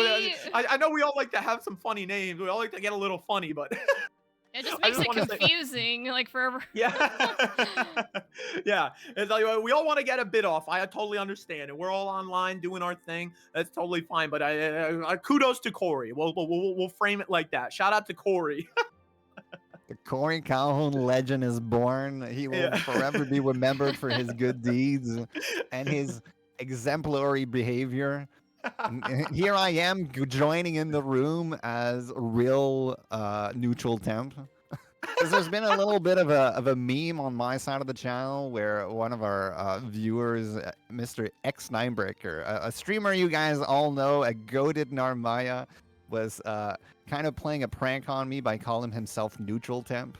So now I'm pulling a prank on him by calling myself real neutral temp, and I incognito went onto his stream. So we've been going back and forth. And if you go on my stream, there's a clip. It's like a legendary neutral temp strikes again or something. Anyway, so Yeah. I feel it's like there's the Corey Calhoun like anecdote, and then there's this one at the other extreme. You know, Yeah. Yeah. I guess I just balanced the universe. Oh, here we go. We got the Right. Blaze Blue refugee in the building. Wait, has refugee been Krisalys all along? Actually. Yes. Yes. I did not correlate these two. We need Corey. One. There we go. And whoa, were they playing against Charlotta before? That it's just two characters we see on screen. I feel like we're gonna see Matera play against the whole cast by the end of tonight's Krisalys Cup. I'm just gonna be in the present moment because if I start thinking about that, I'm gonna be just as confused as you are right now. We got some beautiful humps and pressure. I like the tick throw. Blocking the UDP will get you all of the damage you want in the corner. This should be into an SBA route that will kill. Oh my goodness, yeah. Save the Krisalys Cup channel points on this prediction. It definitely will kill, okay? We can tell you that. That one's on the house, legends in chat. My gosh, Refugee picking up where they left off. And now, look, a juicy 2H counter hit. I didn't know they had quarter carry like this, Zapron. Now they do, and that was just point blank, arrow to your face. But here comes Charlotta, Noble Badger. He got himself out of that corner situation very quickly that time. So important against Matera. You don't want to be jailed there too long. Again, fighting back with the Blanca ball. I don't want to get in the corner, he says. And this is how you got to think about it. You just, push the zoner to the corner. Don't get cornered by the zoner. That's right, from C to Shining Sea, but we've seen early cash out from Refugee, spending that full stick of butter to rack up some more damage, kind of get a foothold in this game. Yeah, burnt down the BC points of the Charlotta by using that SBA early like that too, and now they have none at all. So no more BCs or anything like that. Oh, this is scary. Ooh. Unfortunately, Yeah. it's another. I think if it wasn't the old-fashioned way, it would have been the chip damage eventually right there. It's been some pretty crazy lockdown coming out from BBCF Refugee. Yeah, jumping can be scary there if you block the butterfly in the air, the proc like that. It will be an unblockable coming up because you can't block those normal attacks in the air. You're just kind of locked there, and you just get the heal to the face, and all you can do is look at it. And also deep yourself out of the corner and cross over and get the corner for yourself. That's also something you can do. Definitely great play right here, but it's a slick pickup coming out from BBCF Refugee, and they respect the reversal once more, but don't find the punish this time. Krisalys a high-level Matera. We've been talking about her dominance here and there a little bit, but Krisalys is just a great player, and those baits were on par to give themselves a roundup. But I like how our Charlotta player, Noble Badger, is fighting back. He's not willing to block too long. He is taking his options, like jumping in like this twice in a row. Let's go, Potato. Potato. Let's see. Krisalys, can they find a way? They are on set point. They're one round away from top 8. Can Noble Badger find a way to deny them? Oh, that jumping might start to be the start of denying because you got yourself a corner carry there with that. Oh, Matera's out. No chase down from Noble Badger, but they've been okay at getting out of the corner here and there. Let's see if they can. You got him inside of them once more. If they can do it. You got these 2 butterflies to deal with. Right, and look at that meter built, but it's Refugee, who I think has enough in the tank to close this out. Yes, indeedy. Not even a need for a cutscene. We are just going to be crowning a first top 8 participant in Krisalys Cup tonight. Yeah, Deselli actually was not proccing those 2 butterflies in the corner right away. They were just putting up a wall with that 5L in front of Charlotta. So scary. You got the 2 butterflies on you. You got a 5L in front of you. That was really, real good distancing and hitbox recognition from Deselli and like delaying those butterfly procs. There's a few options Charlotta had, but Deselli just really creatively made a crazy corner gel situation with those decisions. For sure. Sometimes the threat is more powerful, carries the same weight as the action itself. It was that great set play that just kept the mental stack high and opened up all that improvisation from Deselli to claim victory right there. GG's again, and super well played to Deselli and Jerasant. And whoa, we got another returning legend and nothing coming to the stream, and we got a couple of April Fool's illustrations.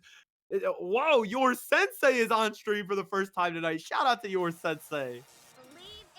Yeah, this is definitely a sign that we're getting in deeper into the Chris Cup, at least on winner's side here, because nothing, Yori Sensei, this is going to be a high anticipated match. We're not too surprised these 2 made it far. Oh, what a 2H to start it off.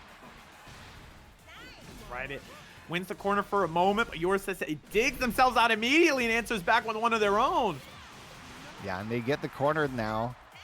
Oh, just waiting patiently in front of that. It just in that 5H range, you never know when they're going to do it. I love the rhythm manipulation there. Can't be always predictable. Can't be always go, go, go. If you just delay your things by a little bit, it can be tricky for your opponent. It just ramps up that mental stack. For sure, for sure. Seeing it raised higher and higher right now by your sensei, showing us the dodge, showing us the big swangs. We're getting the throws themselves, grappling the grappler for a moment, and now with just says, oh, give me one option. Give me one moment, and I'll snatch it. Looking like Tanjiro smelling the opening thread right there. As well said, more anime for us because, well, I'm liking that nothing is taking his moments to do some pretty good decisions. That unfortunately, BC was just out of range with a roll into the SBD. I like it. Big action coming out. Grappling action that is. It's a slick jump in that takes it, forces the brave counter for nothing to find a way out, but they spend all their dingles now. Where do we go from here? Yeah, Yoru got inspired by those BCs, did one of his own, but I like that Ladiva's actually using them all so early on there to try to fight back in neutral and get something going. Yeah, talk about using it early. The full stick of butter is cashed out, get a little refund on the economy for your sensei.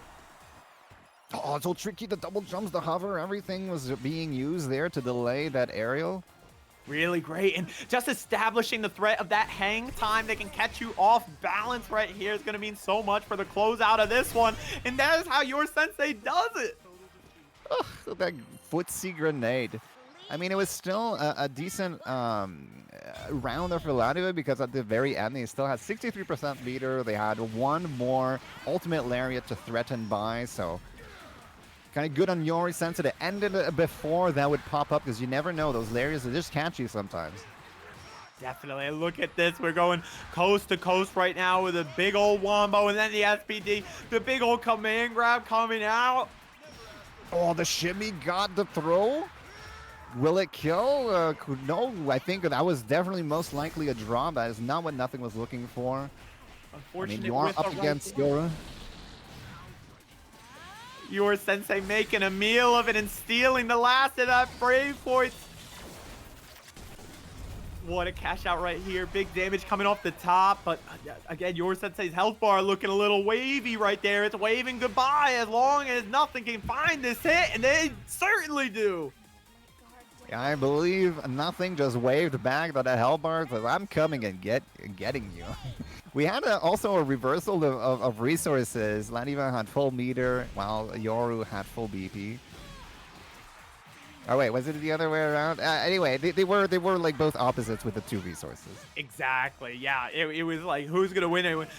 Definitely two opposite ends of the spectrum right there with resource management. What we have to work with, just tools of the trade right here. But your sensei one more time mixing in the throw.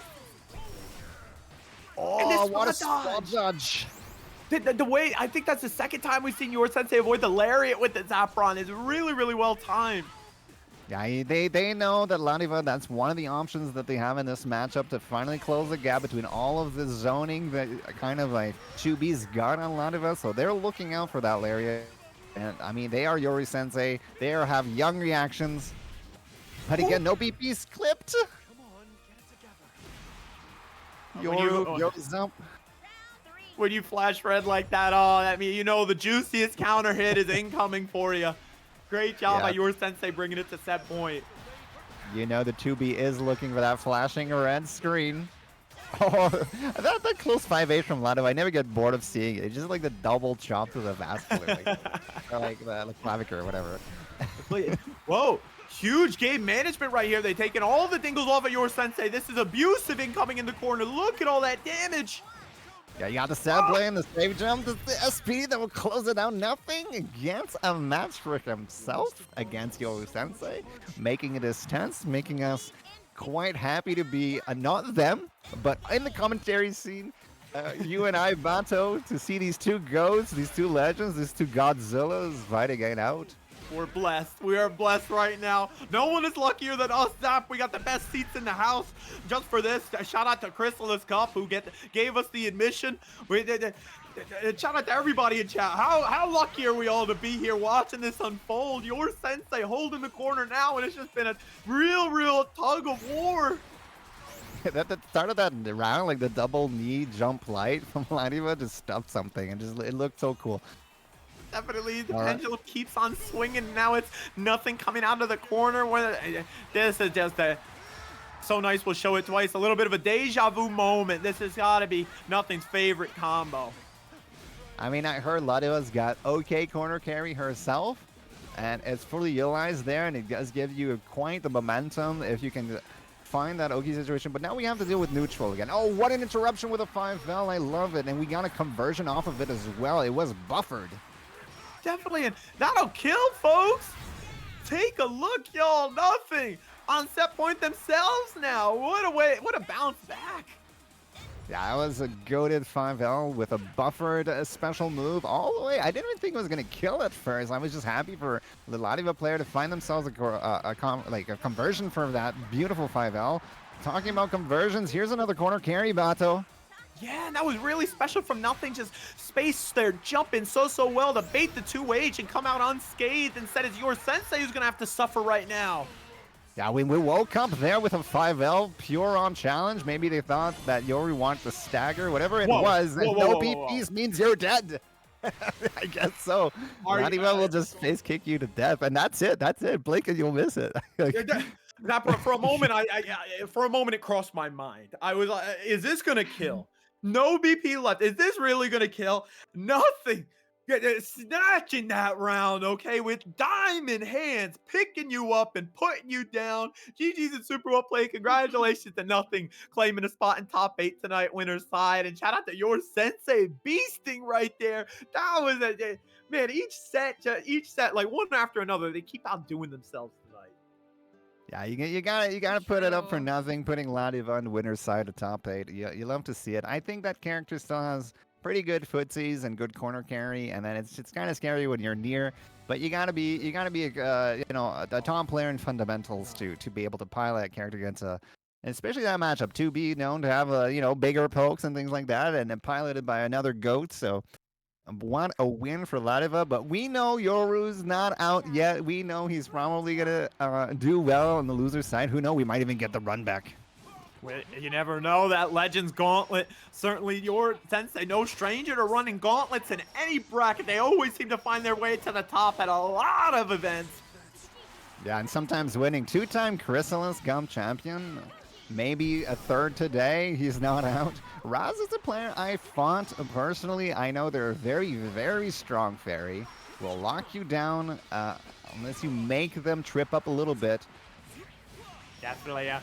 Like Mr. Krabs said, that Grandmaster icon is not just for attracting mates. You gotta earn that sucker. So Raz showing us what they got, and Asto is doing the pandering to Miss Krisalys right here. We got the Siegfried coming out.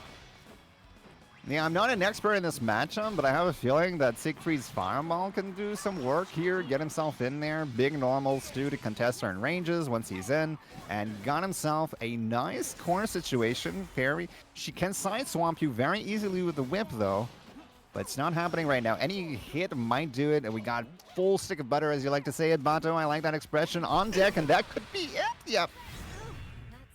Yeah, that meter with those HP bars there is a very tense situation for both players. Definitely, it's like turn everything up to 11. High stakes right now, and this is our first match, I think, in the losers bracket that we're getting to see, right, Zap? So this is it's even more tense than before. The stakes are super high. Thank you for bringing that forth. I didn't get a chance to glance over the bracket for this one, and that does paint a story on this match as well. It's just not the same when you're fighting off from the losers bracket. You know it's your tournament life on the line, and some players stay calm. Some players, they even power up with the nervousness, if anything. That's right. Yeah, sometimes we see that exponential level up. Something just gets unlocked when you got to clutch up downstairs. And we're seeing it right now from Raz, who respects the DP. And I think it just going to the kill combo. There it is. So Raz is sitting with the lead now.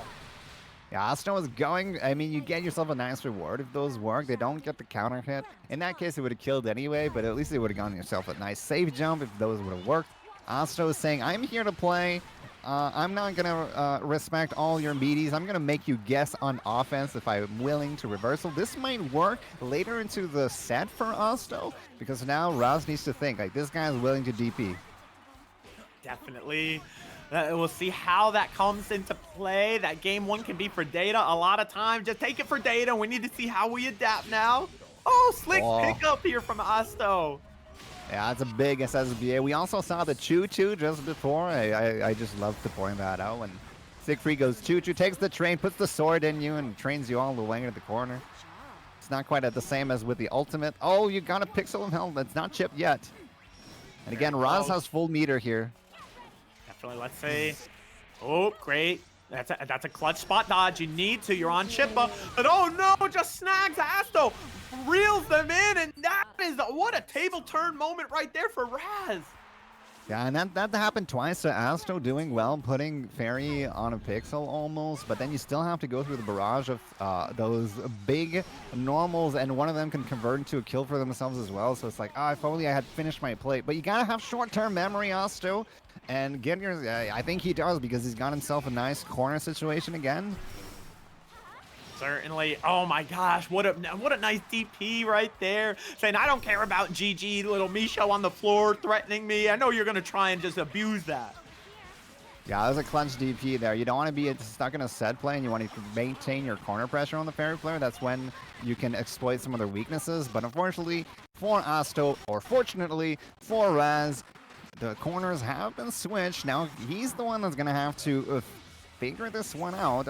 Saw some patience, but it's not going to be enough. The two out pressure staggered. That is some safe stuff. That's powerful, hard to deal with. Absolutely. Shout out to Raz finding the win con right there. Is going to claim victory. They're moving forward to see. Yeah, Jerson, okay, in our Legends round 5. The winner of that one will be advancing. Join us into top 8. Everybody give it up for Asto. Asto finding some great counterplay right there, and really super well played in this set all night. I mean, to make it this far into this this really stacked Krisalys Cup bracket. I mean, they don't just hand those out, okay? Those are earned. So shout out to Asto, and I know they got some brownie points with Chris too, doing it with the Siegfried, right? Yeah, I mean, I don't want to be biased, but I mean, y'all know how much I like Siegfried, so. And they brought out the boys for us once during that game as well. True. So that I think that sort of transcends any kind of bias. All right, we will show some love for all the boys. All the boys. We need at least one Siegfried player on stream, or at least a deep bracket. I think we did most Chris Comp runs. We've been blessed by the bias, a few Siegfrieds showing up. Mm-hmm. And Astro was there for us this time. And again, some of those rounds were so close. But got to give it to Raz. He moves up. Definitely, it was kind of like a situation where Asto was doing really well to sort of find counterplay and string it together, but Raz sort of caught on to that, and it's like my doctor says, prevention is better than the cure sometimes. Sort of just like Raz was kind of entering a higher gear, not even giving Asto a chance to respond, and it's just two really high level players. That's how they duke it out. So.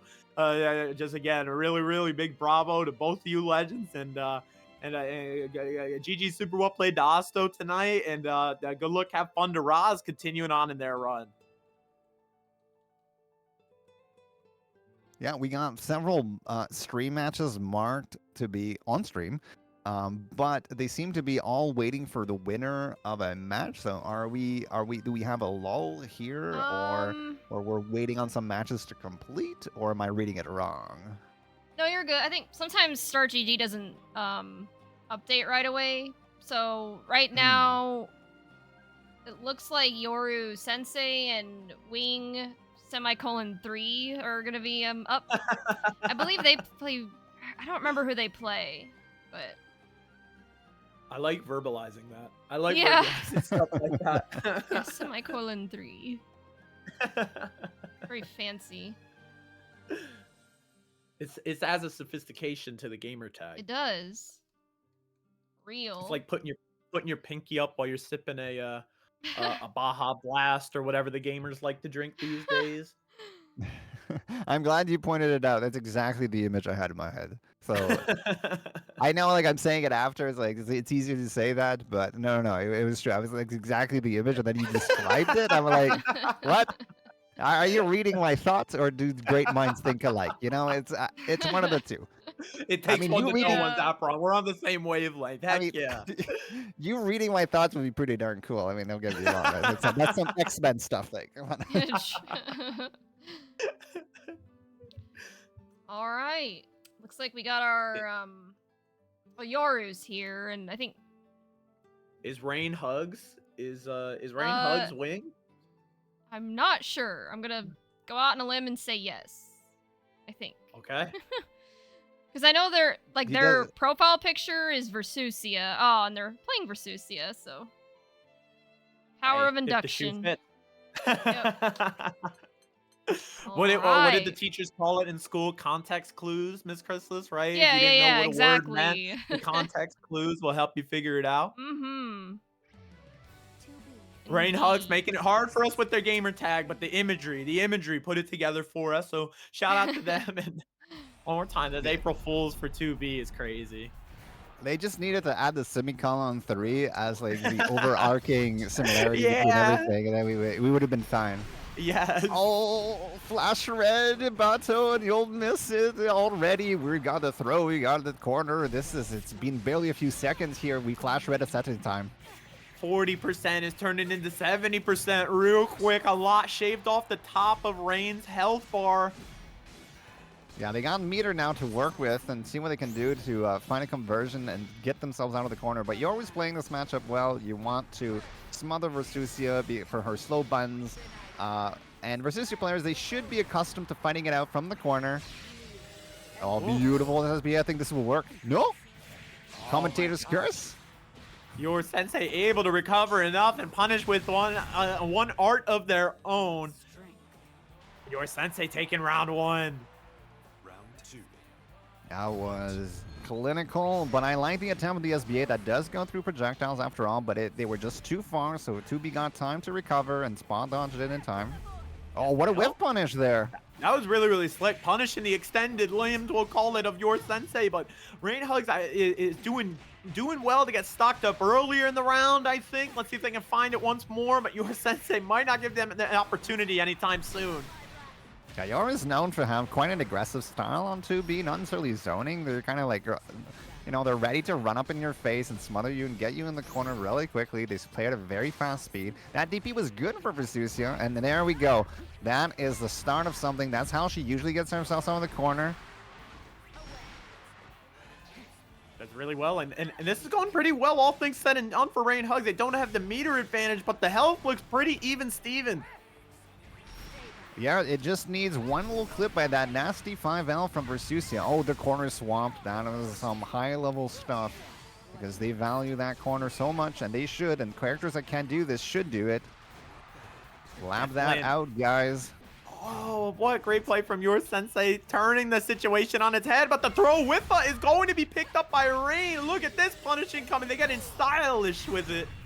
Yeah, that's a heartbreak for Yuri just being out of range of the throw. It might have worked, but also, we gotta say, Mr. Semicolon 3, that was a slick throw with punish. They were ready, and they got themselves the round. Oh, big parry might be the starter, the party starter for your sensei again, but no. What's good for the goose? Good for your sensei right here. Look at this, they're pouring it on in the corner right now.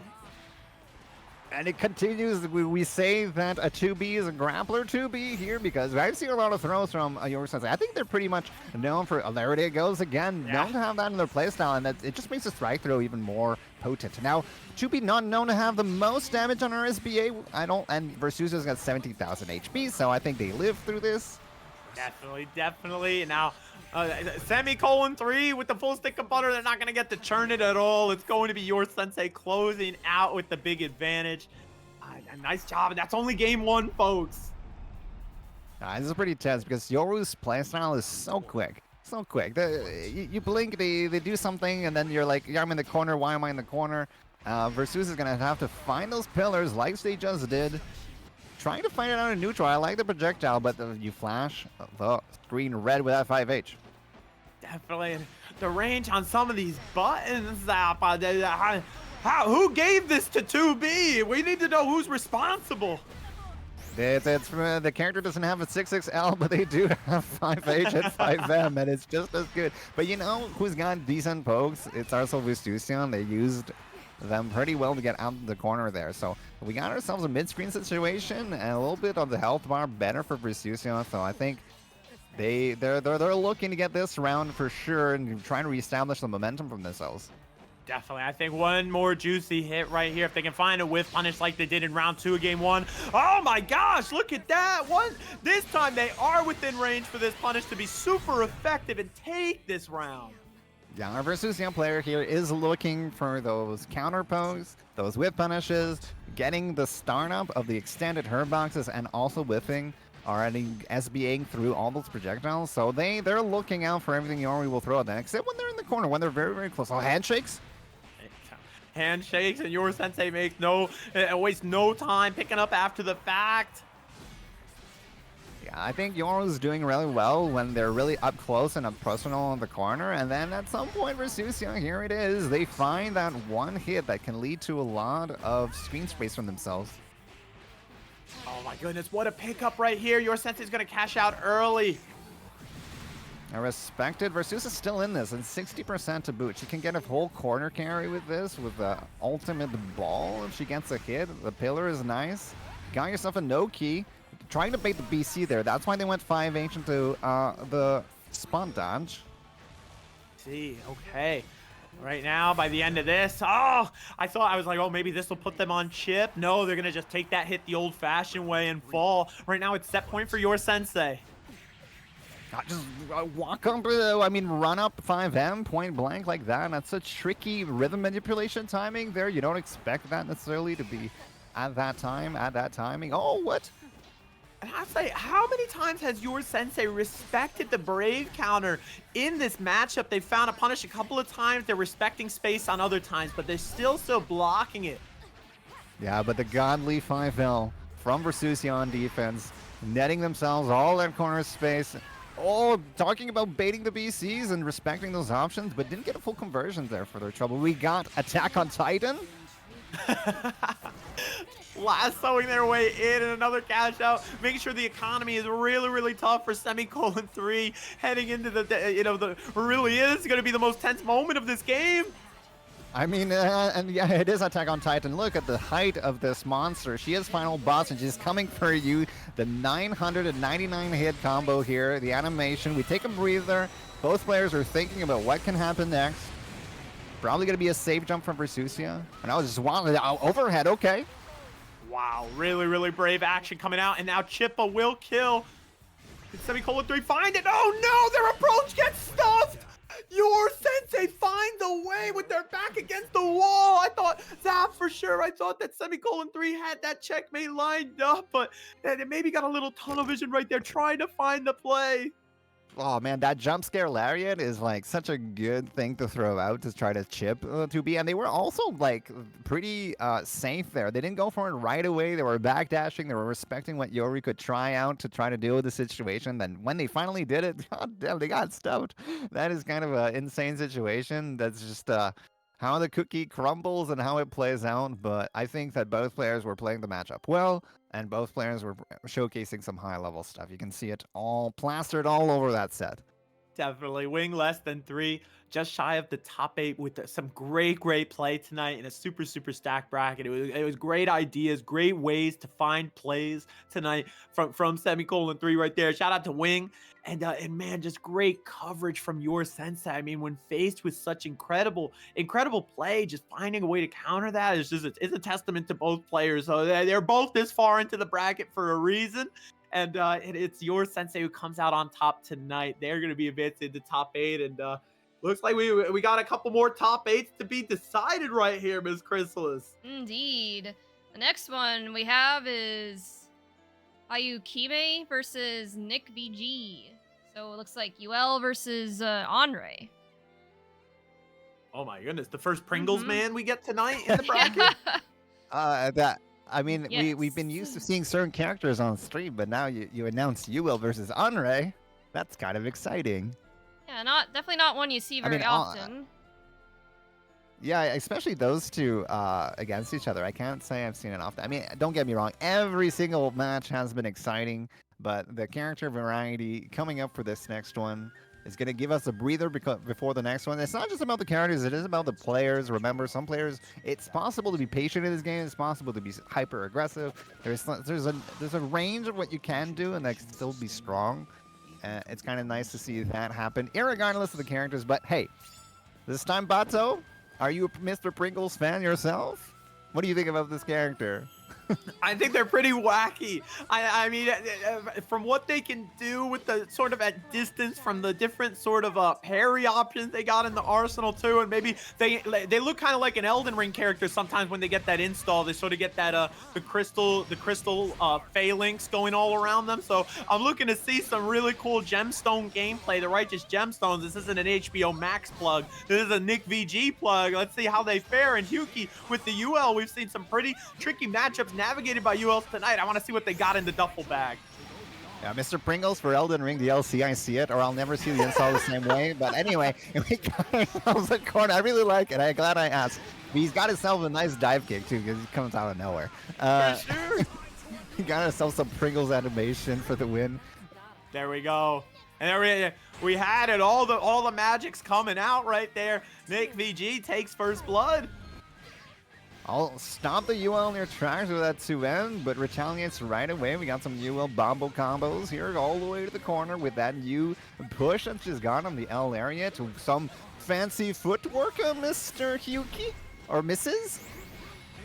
Whichever, the UL player here. It's a lot of hot stepping going on by this UL. Hyuki once again finds it, and I think this is the dingle dump we asked for, extending with the Fox Flame, and we got more where it came from. That's what we like to see.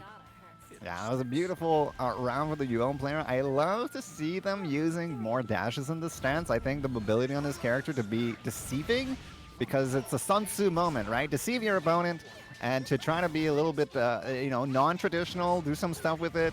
It's just what I like to see. I mean, were you going with the skies on that one? It could have worked, but not that time. I love it, Saffron. Now we got the other chapter coming out. You know, if you're enemies of choleric temper, irritate them, okay? This is what the Pringles man is doing right here. We got some great lockdown in the corner, and the threat of these parries too. It's just, you can tell Hyuki is really thinking about it. They're managing it super well thus far.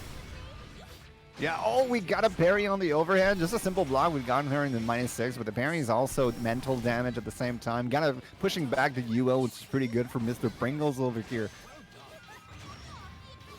I like this Oh. commitment to the strings after the Fox Flame. One more parry. So nice. We'll show it twice. And now corner is being locked down. Slick pickup from Hyuki, who takes game 1. Yeah, good presence of mind. That counter hit will be able to be converted. Those overheads have been landing on the, bonking on the head of the Pringles. Opening that box. Sometimes, you know, when the chips are all gone, you just want more of the stack. You got to give that can a couple of bonks. Get all the crumbs out. Sometimes the chips can be turned around. Let's see if those chips will turn into chunks off the health bar, though. Nick VG bringing the pain right now to UL in the corner. Yeah, I mean, one more of those over. I mean, it's like betcha can't have one, right? It's like opening the box on top, and then you gotta bonk a few times. But hey, as I'm talking about these trivial things, we got a massive combo here from Nick VG, but not quite the kill. Needs one more interaction. Beautiful whiff punish. That's how you like to finish it. That's satisfying for Nick VG probably. Just that's so slick from Nick, and we see Hyuki get 2 rounds on the bounce before in our game 1. Can they do it again, or is Nick gonna extend the set? Let's see. Yeah, that was a good spot dodge into a good retaliation. Sometimes that doesn't work, but it did work that time. Calling out the parry, calling out the BC. Now you got yourself well rewarded for this corner combo. I'm expecting SBA here. Zap. These are the kinds of plays that earn you a seat at the final table, World Series of Poker style, okay? You could be sitting down with Daniel Negreanu, maybe Phil Ivey, Phil Hellmuth even, the poker brat, showing that you got some attitude too. This is great stuff from Hyuki. Yeah, and that's a great analogy. You know, so much about poker can be similar about fighting games when it comes to RPS, and also all those moments you're trying to deceive your opponent. I mean, those weren't big moments, but it's gonna be Nick that comes up on top with that special move right there in neutral, clipping the spot dodge. It will be enough to secure his spot in the third match. Little, you know, commentators, we are human. It is 1-1. We get to see more of this insane set, and I'm all here for it. I'm all here for it.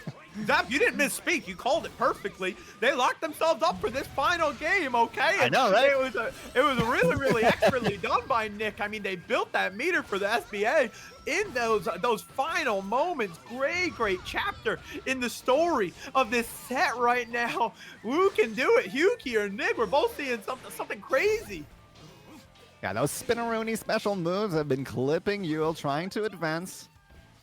Now we got some stare down, some backdashing, some deceiving. I like to see that fancy footwork, actually. Yuki's impressing me with that. And actually, Nick is doing a bit of it himself. Oh, that dive kick we were talking about.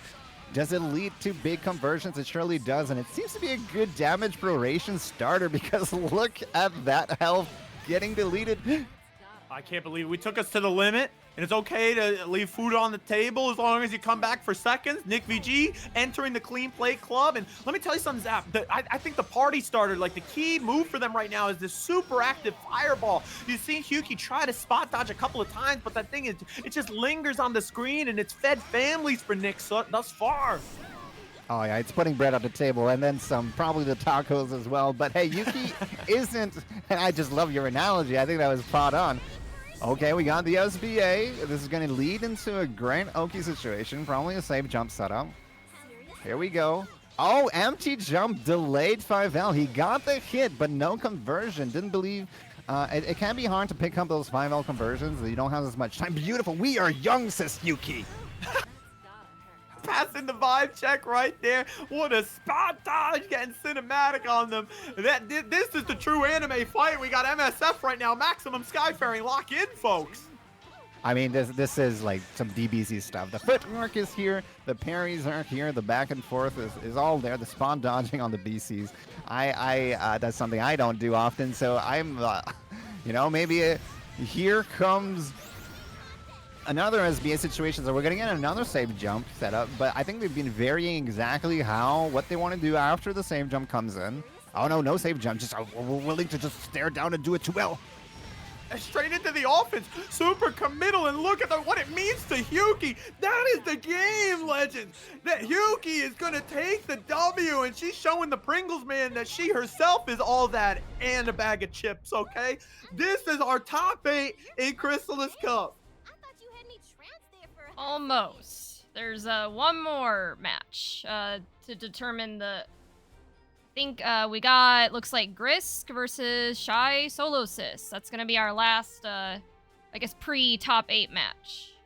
I got you. I got you. Yeah, but no, this has No, been no, very no. exciting. Yeah, these matches are hype.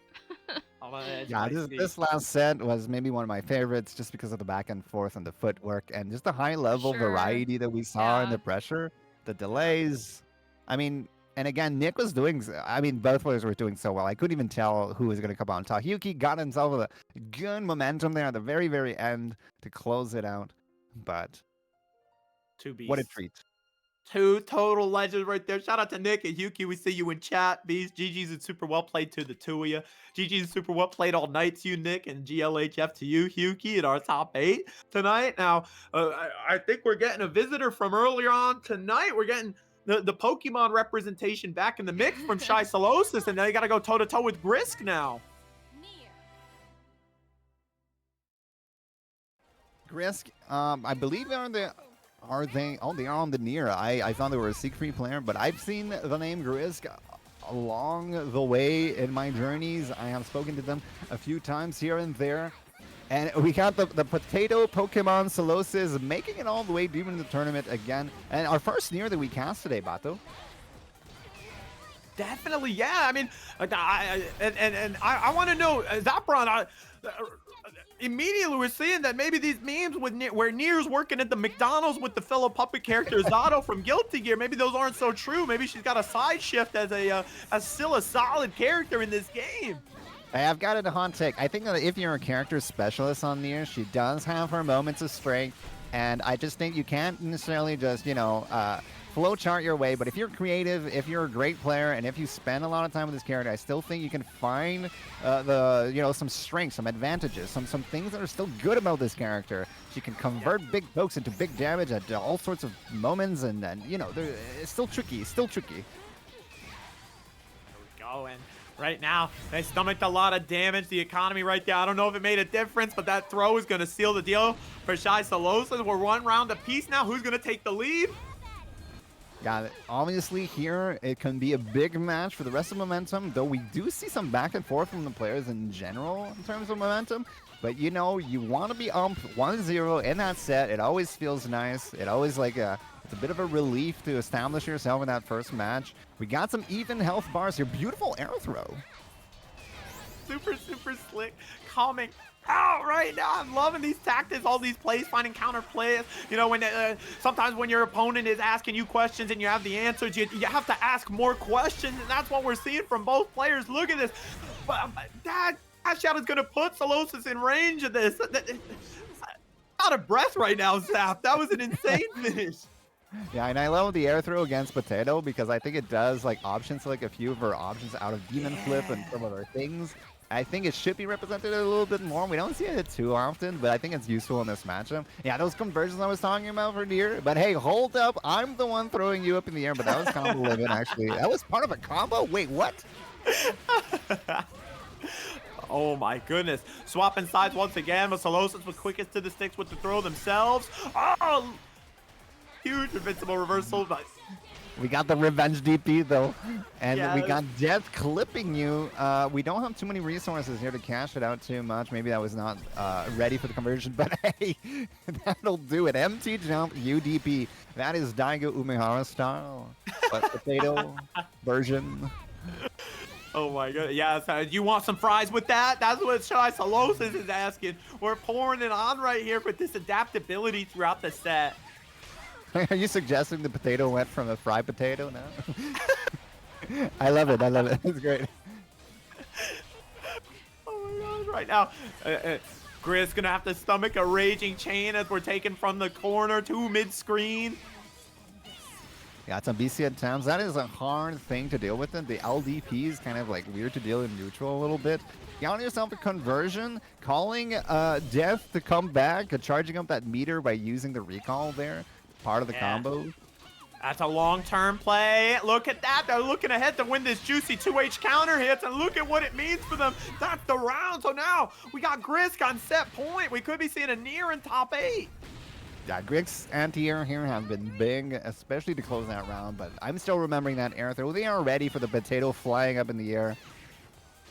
See what I mean? Just that little clip there of that LDP. That's also a way to swat her out of the air. Again, anti-airing here, the ticket to victory for Grisk. How consistent has that 2H been in this round alone? I mean, we see it all set. The huge reward they've gotten off it too, but just in this set, it's got Krisalys. It's down to about a third, last quarter, their health bar. Yeah, and it's here not known to have the best 2H. It's kind of stubby for the character. And here we go, big conversions on that block button check. She was actually. Hey, Mix up. that is like every puppet character's dream right there, isn't it? Zap is the sandwich pressure. The sandwich pressure leads to it opens every door. It's like the skeleton key for the puppet character. As soon as near wrong side, you and death's still waiting for you. It's just a really, really great way to close out the game and cement themselves in top 8 tonight. But what a great run from Solosis. I'm assuming, I think that was loser's bracket. I didn't verify first because our winner's side was over. Yes, correct. So now we're in the top 8. I guess before we get started with that, do y'all need a quick break? I know usually this is a good time to, if you need to go to the restroom, get a drink, or anything like that. Before we start. I'm good with however we're feeling. I'm down. I'm actually, usually I take a break, the other Chris comes, but actually I'm good to continue with what it is, and I took a break as long as the one person needs one. Okay. Chris, how are you feeling? Do you need a break? Do we need? Oh no, I'm good. Like I always like to, especially because y'all are doing most of the talking, so I just want to make sure y'all are good. Let's keep it going then, right? Yeah, I feel like a boxer right now. Like I feel like I don't want to sit down. You stay standing, and then we'll never sit down. We'll never go down. But thank you, Chris. Of course. Shout out to Chris, the awesomest hostess right here, making sure the care and consideration for the whole team. Thank you, Chris. Aw, of course. I mean, it's like I always say, like these tournaments wouldn't be possible without my team. So I always want to make sure y'all are good. Yeah, thank you for the back end of the team as well, working through some of the seeding and sort of stuff. But also, actually, Chris, you're doing both the front end and some of the back end yourself, which is, I think that's kind of, I just want to put it out there, a little bit of pat on the head, a little bit of praise on that, because working both at the same time is a weird sort of multitasking thing to be doing. But I think you're pulling it off great every single cup.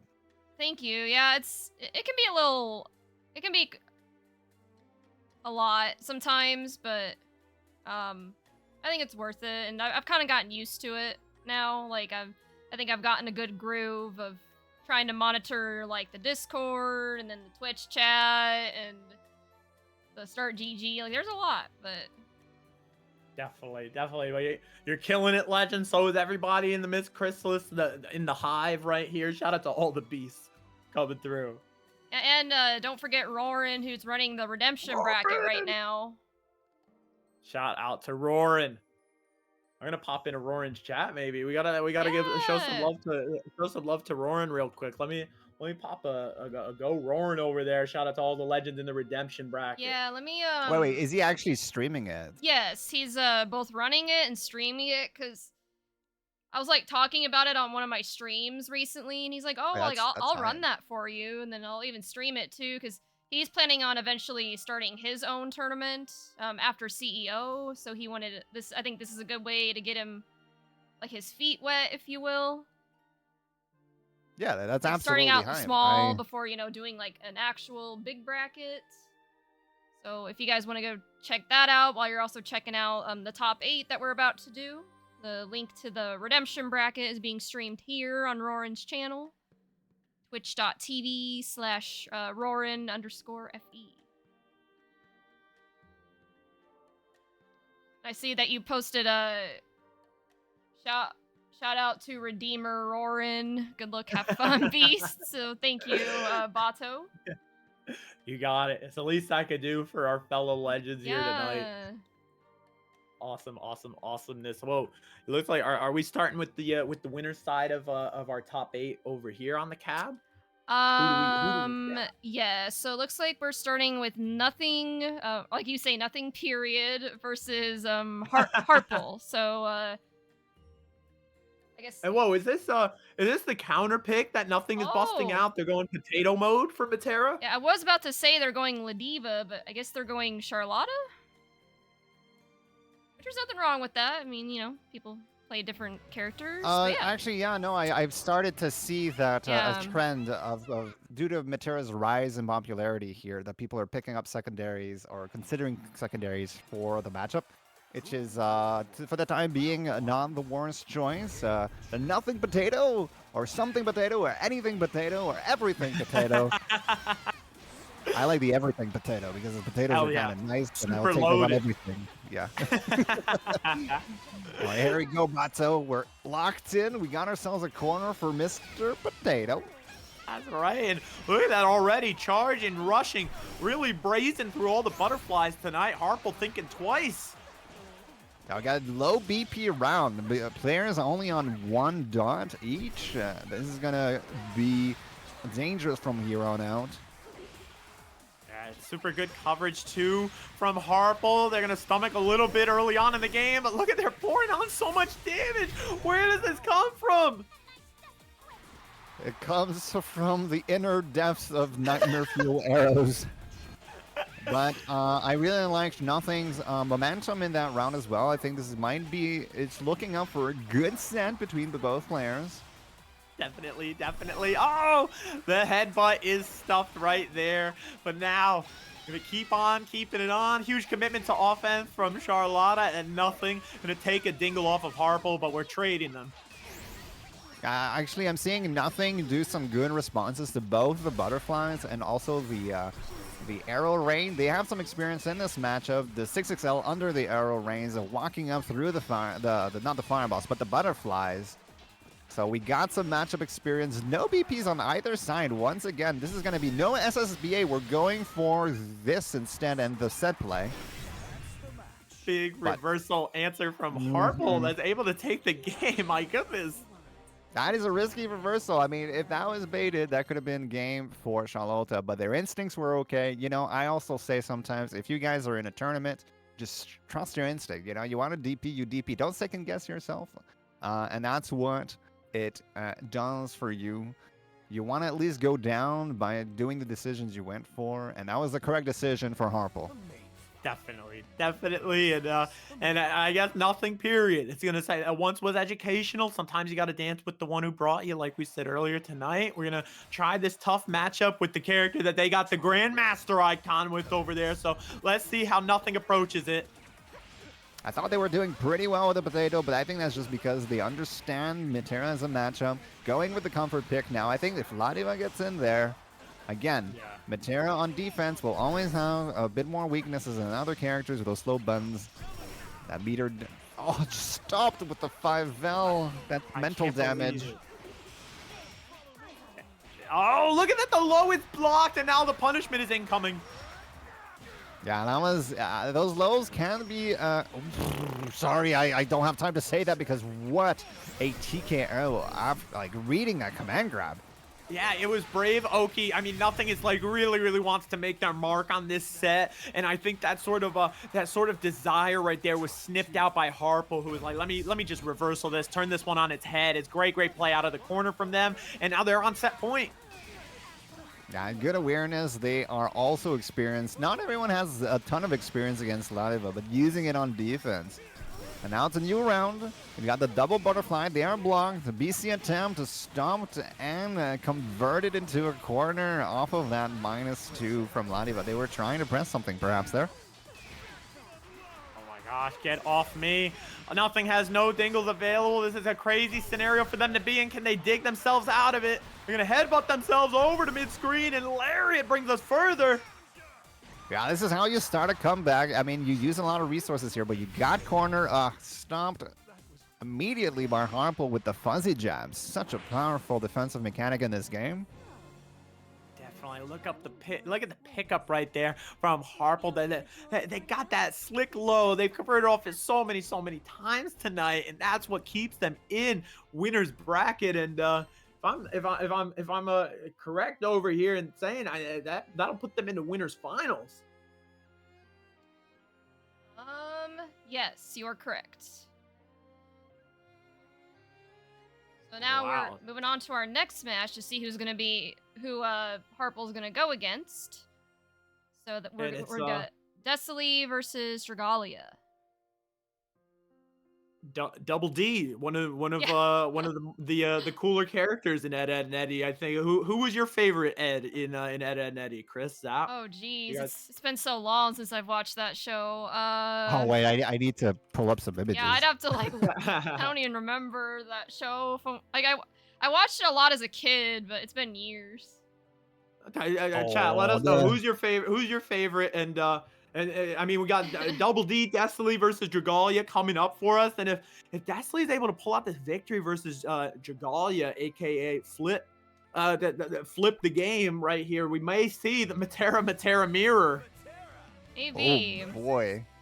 That will be a true testament to what is going on this batch, but also it kind of interesting. I have never casted a Matera duo, and I think that I've seen it once before. Actually, no. So I'm remembering it's whoever will hop over whoever, but we'll deal with that when we get there because we got the flips, ladies and gentlemen, right now. That's right. Forget the hops. We got the flips incoming from Dragalia. Let's see if they can put an end to this. Yeah, this is these are two big community members known. People know about Dragalia. People know about the Silly. So I'm sure they've met deep into tournaments like this before. I don't know how many wins and losses they're at and what their count is, but I'm assuming these players know a little bit about each other. So I'm assuming the Silly knows about the flips. But the 2H closing out. Nice. Our first round. Super well done. I love that from Dragalia, pouncing on it. It's like they're so quick to convert. It's funny because I think both players need to 2H each other. Like, we need the Silly to 2H the flips, and Dragalia also 2Hing the hops from the Silly. Oh, sneaking in a throw right here, and these frame kills from Dragalia. Look at that. They mix in the strike. Next time they're hitting a strike and going for throw. They're trying to bait the reversal. They're killing so many frames. I think we need to put a bounty on them.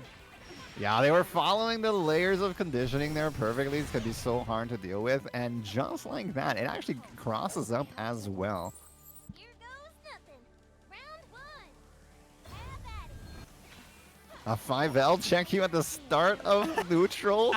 That is such mental damage. There's something about that button that once it just stops you in your track, you're just scared they'll do it again forever. But you gotta not think that way. You gotta fight and find your way in like Dragalia is doing right now. That's right. All in the rear view. Nice juicy counter hits coming out from Dragalia, but there's the 2H to catch the flip. Yeah, we were talking about that. How much are they going to 2H each other's hops and flips and things like that? It will be so crucial. And both of them show that they can do it. So this is some high-level stuff. They know the matchup. These are two popular characters this patch as well. And as I said, all of these are plus, by the way, because they're space. They're supposed to be minus, but space like that, they're plus. Gosh, and look at it. Blaze Blue Refugee, aka Destiny, gonna pull one on the bounce. He held it down against those all those light flips that were plus. He knew they were plus, and he waited for his opportunity. Right, first blood has been struck. Now we got some corner jailing potentially, but Dragalia is one to move very quickly and do things very quickly. So here it is, Seriously. as I thought. That's Found good his way out. recognition from Dragalia. They saw that opening. They immediately flip right up, and they flip right out. Okay, we got the corner is mine now. That's well said. Well, oh, that is a good BC off of the TK wheel. Now you got yourself a corner flip without throw. Man, great lockdown coming out from the Refugee. But once again, Dragalia finds these gaps. They're sniffing them out. Yeah, that flip was big. It just came out of nowhere and flipped the corner as well. And now you got SBA, and well, you know, Narmaya corner damage is pretty okay. She's got those restand combos. She's got a bunch of stuff in the corner she can do, and it all usually leads into big PP damage, if I may just use a, you know. Finding that slick counter hit into the side swap, certainly Zap. It's just unbelievable. Yeah. We might be, like the Grand Blue announcer says, unbelievable. I mean, we might be seeing some more of it. Can we get 2 rounds like that too to make it true from Dragalia? Very close. A win here will put them in the winners finals. Oh, they just kept going with the frame kills up into a real 5M. That was so tricky visually because I don't know. I wasn't expecting it. I got hit too, Decilly. And here it is, putting himself into Wither's final. Finding, I mean, this wasn't believe in victory. This was believe in corner swapping each other. I don't know how many times these two were kind of going back and forth with that. Every 5 seconds, we had a new king of the corner. My gosh, and I can't believe Dragalia. The name of the game right there was the frame kill. I mean, sometimes in some tournaments you may watch and say, oh, in the corner, sometimes you get a drop combo. Trust me, nothing was dropped right here but our jaws. These are frame kills, frames killed and beasting right now by Dragalia. It really used them to maximum super effectiveness. Yeah, and I saw a little spreadsheet from the Narmaya sisters, a little person by the name of X9Breaker found all these frame kills, and they even have some metered frame kills, by the way. Like they will whiff 50% meter, like an ultimate Setsuna, the projectile, just for a frame kill, and is intentional. And they will whack you after. There's even in that document some frame kills like that. So the various amount that they have labbed out. The Narmaya sisters have pushed the character pretty far, especially with their corner routing, to do all sorts of crazy things, and you see it here in effect. You love to see it. Shout out to Dragalia as well, to the legend Desley. I mean, Desley is very much still in it. Shout out to Desley and Nothing, who had fallen here in our first couple of top 8 stream matches. They're still very much alive in that Legends bracket downstairs, so everyone's still running through this gauntlet in top 8, trying to find a way to claim grand finals for themselves. But Dragalia with their chat, yeah, your reward, another Matera. Okay, we got another one for you. Don't worry, they're not going out of style anytime soon. Dragalia, the Matera executioner, perhaps. I think that his fast play style and willingness to just flip at all sorts of rhythms and manipulating those rhythms, usually on the quicker side of things, but still not quite ever at the same time, kind of gets in on Matera, so it's looking pretty good, Dragalia. I hope you, GLHF, as Ibata would say, for your next Matera match, but now we have to watch through Nier and 2B, and I have heard that I think this is bad for Nier. I like myself some analysis, but I wouldn't call myself an expert in this matchup. Oh, Zap, do not sell yourself short. You're the Encyclopedia Granbluica right here tonight. You got all the info, and it is looking pretty crazy. I've never seen this myself, actually. The Nier versus 2B. We got the puppets versus the robot.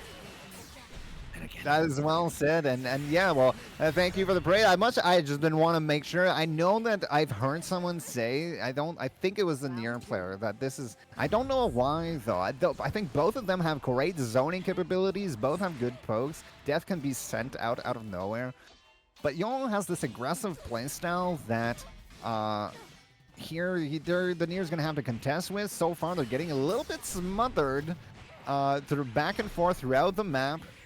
Throughout the stage. That is a necessary DP. Definitely. Really good call out right there. It's a good reversal. We're trying to find a play. Wait, no, so that's is the it, party spot. Is it 0-1 right now, or am I... Nope, or it's not just yet? Okay, that's what I thought. Sorry, lots to keep track of. Definitely. And it's looking crazy right now, this slugfest. We got Gris pouring it on in the corner now with a lot of momentum. Yeah, this has been all Gris for a little while here. Ever since that DP kind of stumped Yoru's momentum, we just saw a little bit of a shift this round where Gris was playing well, maintaining safe pressure, making it hard for Yoru to know exactly when they should challenge back. But it's a brand new round, one apiece.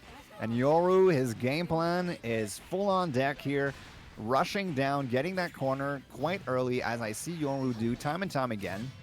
The zap is on, not to use my own name.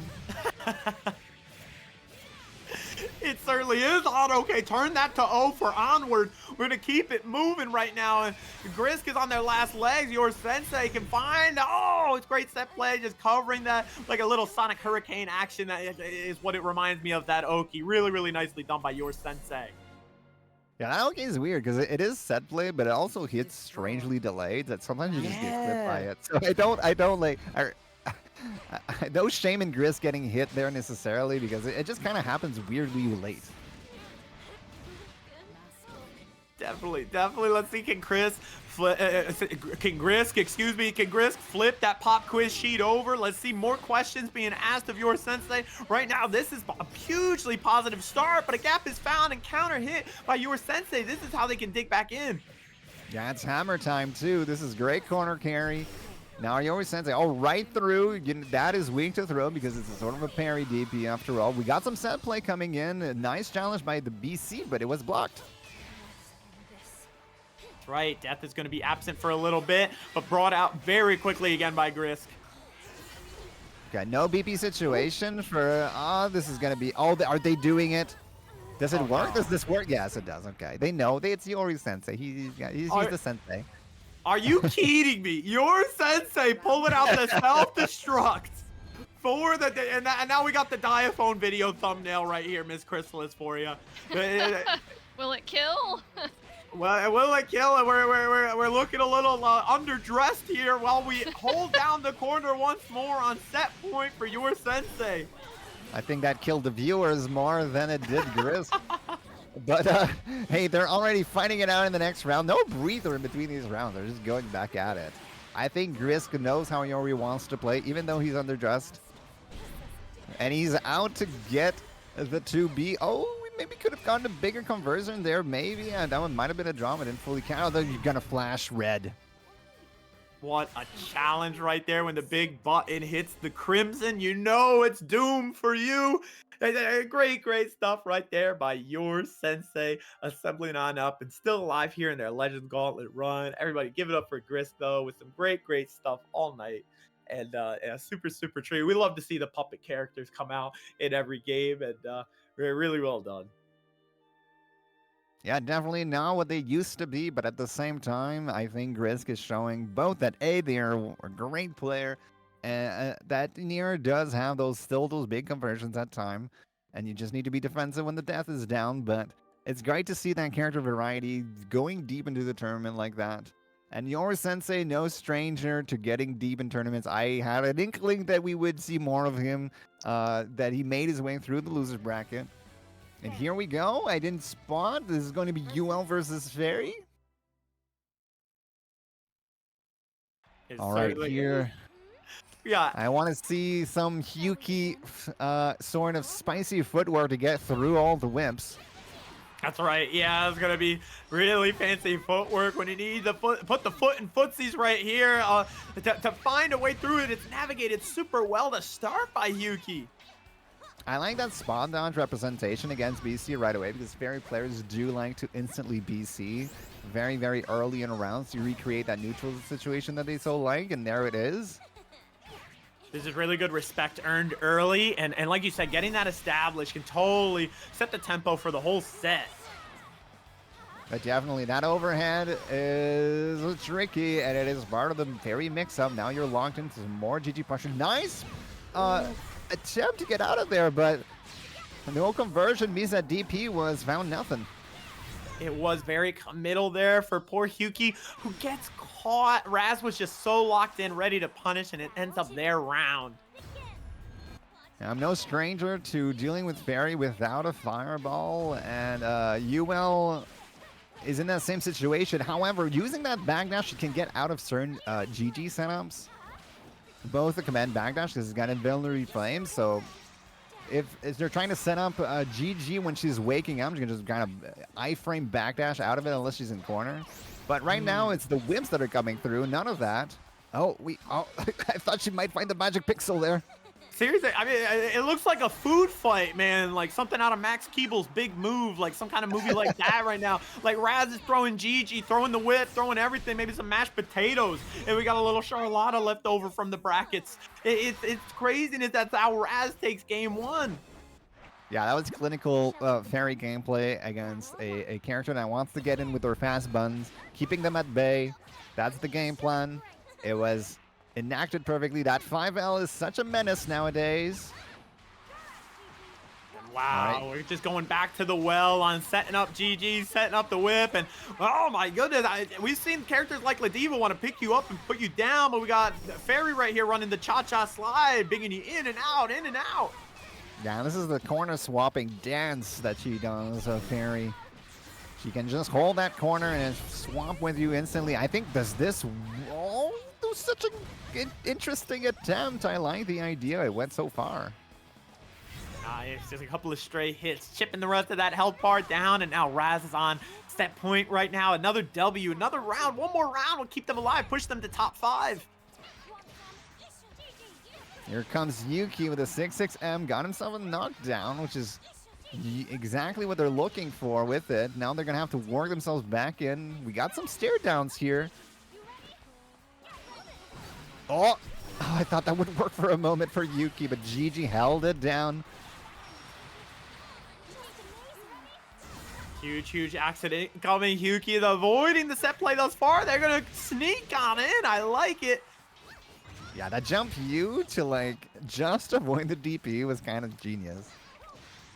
Definitely, but again, they're hitting into the danger zone right here. Need to be really careful about their approach, but look at that. Raz knowing that they can time to take their turn back, and that's going to be the W for Raz. Fairy is moving on into top 5 tonight. Yeah, Raz was calm and collected there. Even though Yuki got a few knockdowns, didn't take any, no nervousness sensed from me at least. Just some clean Fairy keeping out gameplay to secure himself that win. Great stuff all night from Yuki and Raz both. Raz, you earned yourself a date with nothing over here. Ladiva is going to be going toe-to-toe with Fairy in the future in our Legends quarterfinals. Big shout out to Yuki with that UL, showing us all the beastly stuff that this character could do tonight. I mean, man, I know that I myself am going to be going back to watch this VOD and pick up a lot of matchup knowledge from for all these awesome characters. The pilots behind them have been putting on a great showcase. Oh, definitely, and I like to see a UL go far into the tournament. We got a bunch of UL representation. I didn't personally know about Yuki, but getting deep against the Materas, some of the matchups that can keep her out is a testament about spacing art and rushdown art that I like to say. So it is a good character. Yeah, definitely. Flipping a switch. Yeah. Oh my gosh. Miss Krisalys, how are you feeling? You got the best seat in the house right now? I do, yeah. No, as always, I'm enjoying all the action, and I think y'all are killing it on the commentary, and chat seems to be enjoying themselves as well. So it's all I can ask for, you know. Legend. Thank you so much. Miss Krisalys, turn your monitor on. That's you killing it, okay, on the screen. Shout out. How is everybody feeling in chat? Are we feeling hype right now? Meme. What do you mean you haven't eaten? You've been eating good all night. How has this Grand Blue not been feeding you, dude? I skip dinner when I know Krisalys Cup is on because I know the cooks are coming to the kitchen right here. Meme. We've been eating all night. Meme, how the heck are you? But what do you got in mind for a little supplemental? A little supplemental. I get you. I feel you. Maybe a supplemental meal afterward. I'm running the entire bracket, dog. You got that. You got first dibs on the. That's a buffet. That's a buffet meme. Shout out to you as the TO. Well, in all seriousness, no, Jared, if you have to go E, I think I can probably take it from here. I think usually once we get to top 8, it's not too bad. It's always like at the beginning of the bracket it's like a little hectic, but yeah, if you want to go E, I can take it from here. Appreciate your help as always. Something on your mind. All right, but we got ourselves a banner here. 2 players we've seen on stream for this Chris Cup, number 15.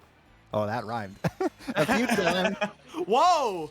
Wordsmith, I know. Beastly Zapperon with the bars we're dropping. Top 5, and there's still more Zapperon commentary duffel bag. We're not at the end of it yet. The accidental. And But I don't know how this is gonna go. I think this sense makes me a little excited to see these two players duking it out because I think they have good options. They have a big zoning, big buttons, both of them. While Matera mostly in the projectile format here, but I'm kind of curious how this is gonna go. If Yoru will be able to be just as aggressive as usual in this matchup or not. Right? I mean, man, I've never seen this before. Has been cornered, and it's going to be Refugee pulling off a very assertive round. Shout out to them and their potent offense. Yeah, I'm thinking Yoru might have to approach this slightly differently than what they'd like to do, or not. Never mind. This is some textbook Yoru rushing down with 2B. It's still working right now. Keeping it live. Yeah, I like that. These great players not having to compromise on their game plans. It just shows to the nth degree how optimal they worked out. And I mean, this is a good strat. You don't want to let Matera breathe after all. But the fact they did it so quickly in this round is a testament to finding those moments very quickly, those quick decisions from top-level players. Matera had no opportunity to establish some neutral in that one. Yeah, that's an awesome 7 golden letters going your sensei's way, and yeah, like I can't believe it, like flipping a switch like that. Really well done by your sensei. But here comes the Selly. Those butterfly lockdowns were just immaculate. And now we got 2 more to boot. One goes down, the other one goes down. A hop behind it. TK arrow. BC's not working. No more BPs for Yoru. Wow. So much taken off the top, and it's great throw rate though from your sensei. They're gonna pour it on now. Yeah, here comes the Yoru offense that we know him jumping over those U arrows. Here comes the BC's on the side of the Selly now. He's got some cooked up. Oh, the spot dodge is caught after the fact, and there's the dingle dump for Deselli. Gonna propel them to game 1. Yeah, that first momentum, that first match point, first blood, going to Deselli's side. The attack on Titan twice in a row. Almost worked. Almost. Wow. Shout out to them going back to the well on it. We're going to keep on beasting with it, but now your sensei holding down the corner once more. The your sensei way. Yeah, that whip punish is big. The Yuri Sensei corner carry into more lockdown. What do you do here? You need to find the timing to fight out of there and start to establish your game, or it'll be all over. But it's so hard. Yoru is just known that when he's got these rounds going against whoever it is, there's a high chance he can convert those into full finished rounds. Definitely out of sight right now. Great round on the bounce. They're 1 round away from extending the set. And you know, we try to remain unbiased, but I'm always a little more biased toward more Grand Blue. I want to see your sensei give us 1 more game between legends because these have been such a treat to watch all night. Definitely. Actually, you know, to be known to be a bit of a mid-screener, zoner a little bit because of her big pokes, but Yoru just kind of plays her like a lot with the command dash, rushing down people, and it's even working against Matera here. But Deselli there, that beautiful TK arrow some time ago, fought outside of the corner twice now. Oh my gosh, all the brave points spent by your sensei. Feel like maybe they're playing with house money on the health bar side of things, but they need to respect Deselli's pressure. Yeah, that's huge damage, and there was more coming because of the other butterfly as well. Definitely. Oh man, Deselli leaving nothing to the imagination right there, setting themselves up on set point. You got what you wish. What everyone wishes for is probably more Grand Blue here in Chris Cup 15. The grenade was delayed into the hammer time combo. The way that your sensei has been able to use that tonight is so special, and it's the way to unlock an opponent. It's been feeding families for them. Deselli trying to find a way to answer back, but right now it's all your sensei. Yeah, the double jump that had no double jump. It's a hover this time. The SBA has no damage, but it has enough damage for this. Asking you shall receive. Sometimes Epron, the squeaky wheel, gets the oil. Okay, we're getting more Grand Blue. We got a 3rd game between these legends. Hey, Bato, this is a tense match. I see some momentum from both sides, and they're not letting up. They're very stubborn, just keeping to their game plans, going at it really hard. It's almost, dare I say, volatile a little bit. That 2H was a beautiful reaction. That's a great adjustment, an adaptation from Desley, picking up that your sensei sort of likes to neutral jump as opposed to the backdash when maybe they're anticipating, they're trying to sniff out a little bit of a throw bait to something. They're trying to set that grenade, and Desley gives them no opportunity. But while I'm saying all that, your sensei is kind of abusing Refugee in the corner right now, and no dingles to their name. Oh, another one off of the grenade too. Wait, I don't think you have quite enough. You didn't have SBA. You got butterfly set up to work with, however. Oh, just hopping around. They're not dead yet. Oh, the stare down was. You just gotta clench your buttocks on that one. Like, Chad, let us know. Is that who is clenching with us? Please, can we drop some clench in chat? Because I'm there with you, Zapperon. Really tense now. Your sensei, the one more round will put them into top 4. Yeah, those end of round stare downs. We might have some more because there's going to be more rounds to go, including this one. All right, we got Sally holding down the corner against Yoru. That BC is big. A big BC. Got herself complete momentum shift here. Just spends that last dingle, but has the reversal in the back pocket to stay safe. Oh, I like the hang time, baiting out an air option, but Refugee, aka Destiny, going to be able to strike true. Yeah, just slammed down the hover there. We got 2 butterflies to deal with, but a reversal will say, you know what, I don't feel like dealing with that at all. Brave gotta respect that parried, actually gonna keep on pouring it on. Big damage incoming, but both players with no dingles right now.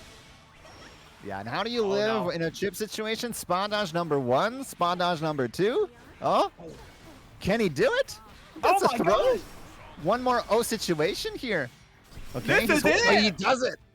Huge commitment to the offense by your sensei. They're looking so unfazed in the face of what was so stressful a scenario. Committing to their offense, pouring it on, turning the tables, and that is what we say. Yeah, I said it before. There's some times when a player says, I'm not in here with you. You're in here with me, okay? Backed into a corner. Your sensei clutches up and is going to be a Matera Slayer tonight.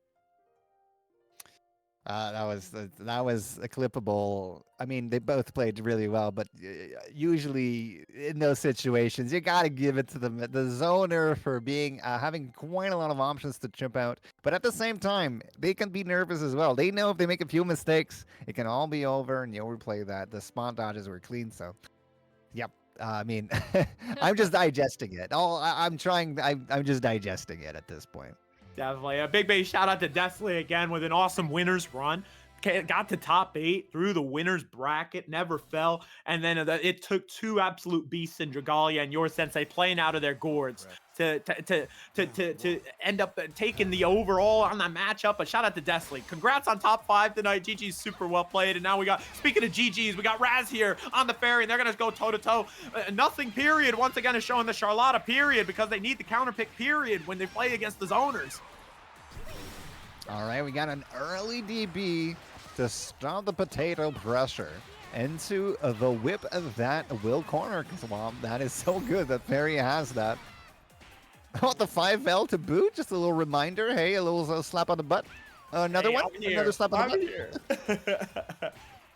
Just slapping them. They stopped doing it, Raz. This kind of stare down developing. We're seeing who's gonna Tango. What's going on? Charlotta closed the gap right now. We're spending those BCs, and it doesn't matter because you don't have much health anymore, so you might as well spend those resources, get those BCs, and 3 knockdowns on Ferry, basically. Definitely. I like that patient defense from nothing right here. Look at that. Blanca ball gets in and finds a way. No pickup after the fact, but there's still a great scenario for both players. Oh, it's a slick throw from Raz that claims victory. Yeah, that crossover there gave me hope for the Potatoes' chances. Also, they had 1 Oki situation, guess for game for Raz, and they guessed correctly. Raz held down on that defense to hold that round for them. Super well done right here. Oh, challenges the air approach. Nicely done by Raz. It's great coverage again all over the screen. Here comes the throw. Safe jump. Not quite, but Raz was respecting it. He got himself out of trouble either way. Ooh, turn taken back from nothing. Is this the start of something special? No, it's another counter hit for Raz, who ends up putting nothing into the corner. The offensive BC putting them back in the corner. Set play with the SBA. That's going to be it. Oh, not quite a guy. Reached the combo a little bit before it's over, but the UDP block will do it. Wow, the combo limit will not deny Raz right there, respecting the reversal option and claiming game one. Raz one game away from continuing their gauntlet run. All right, that is an early BC. Got yourself a knockdown and very close to the corner with it. I like the backdash against Gigi there. Couldn't quite clip the end of the spawn dodge. Oh, what footwork happened there to switch the corner? Oh my gosh, and nothing, not swapping back to Ladiva like they did on winner's side earlier tonight. I want to see, can they make something happen with this potato? They're giving themselves some good chances. I like how they're going hard for whatever they decide to do. They don't do it halfway, and they've been giving themselves some opportunities, but now they're a little bit down on BCs and things like that at this point. All right, we got this sort of staring contest at mid-screen. We're doing the dance, and we're going to stay right here, swapping sides for nothing, and we're going all around the world. I got yourself another good situation against Fairy there to give yourself a chance, but Raz has been holding it down in these situations when there could be a big moment for the potato player. Watching the skies like a hawk. Raz is on set point right now. Top four is within their grasp.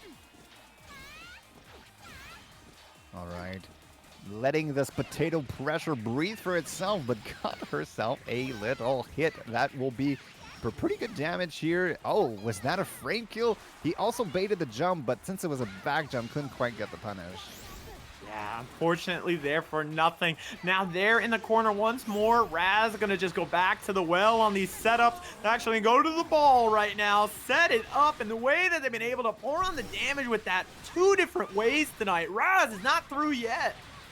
I can feel like Raz's calmness throughout the gameplay because I think he's just not faltering in any of the pressure situations or tense situations he could be in. But oh, this jumping could be the ticket. What, 99% no SBA, so when we're cashing out with other routes, it's gonna be enough anyway. Good.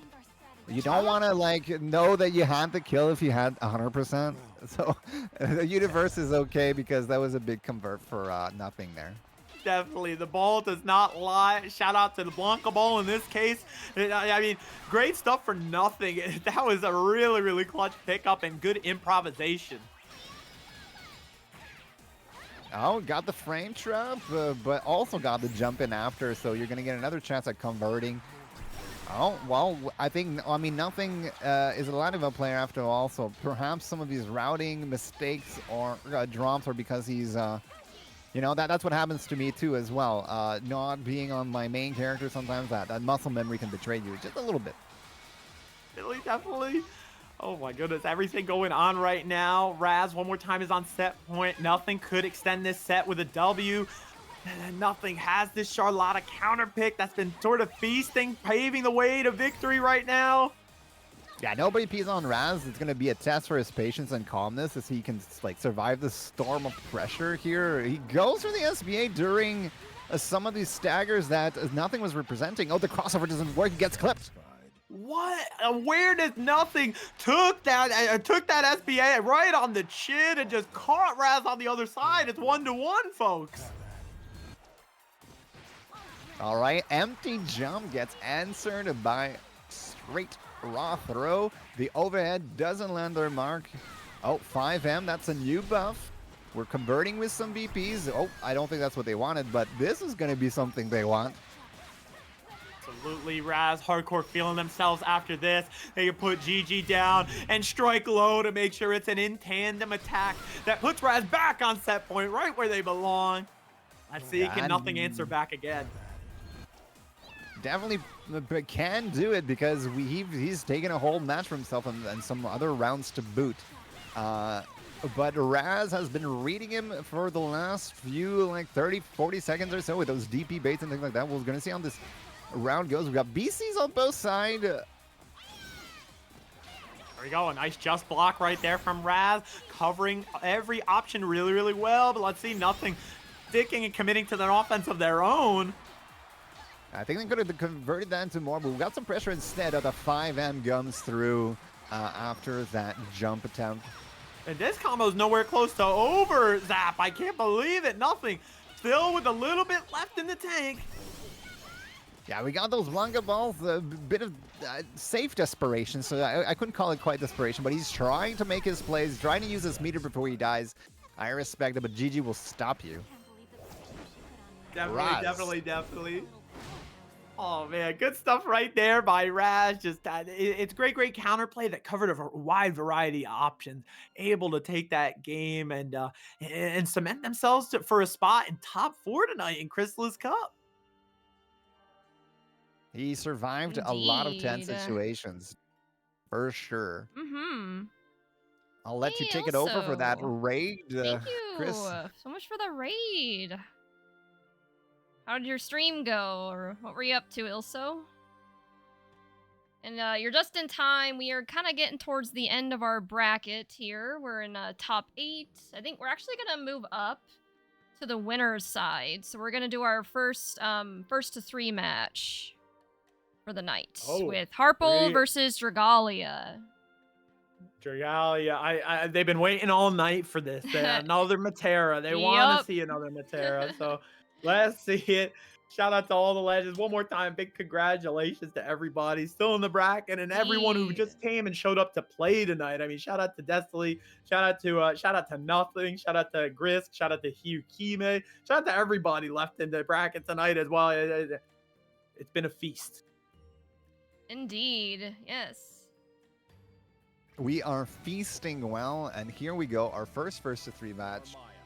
Dragalia was stalking Matera. He got his wish or his unwish, and but he has been able to go through one.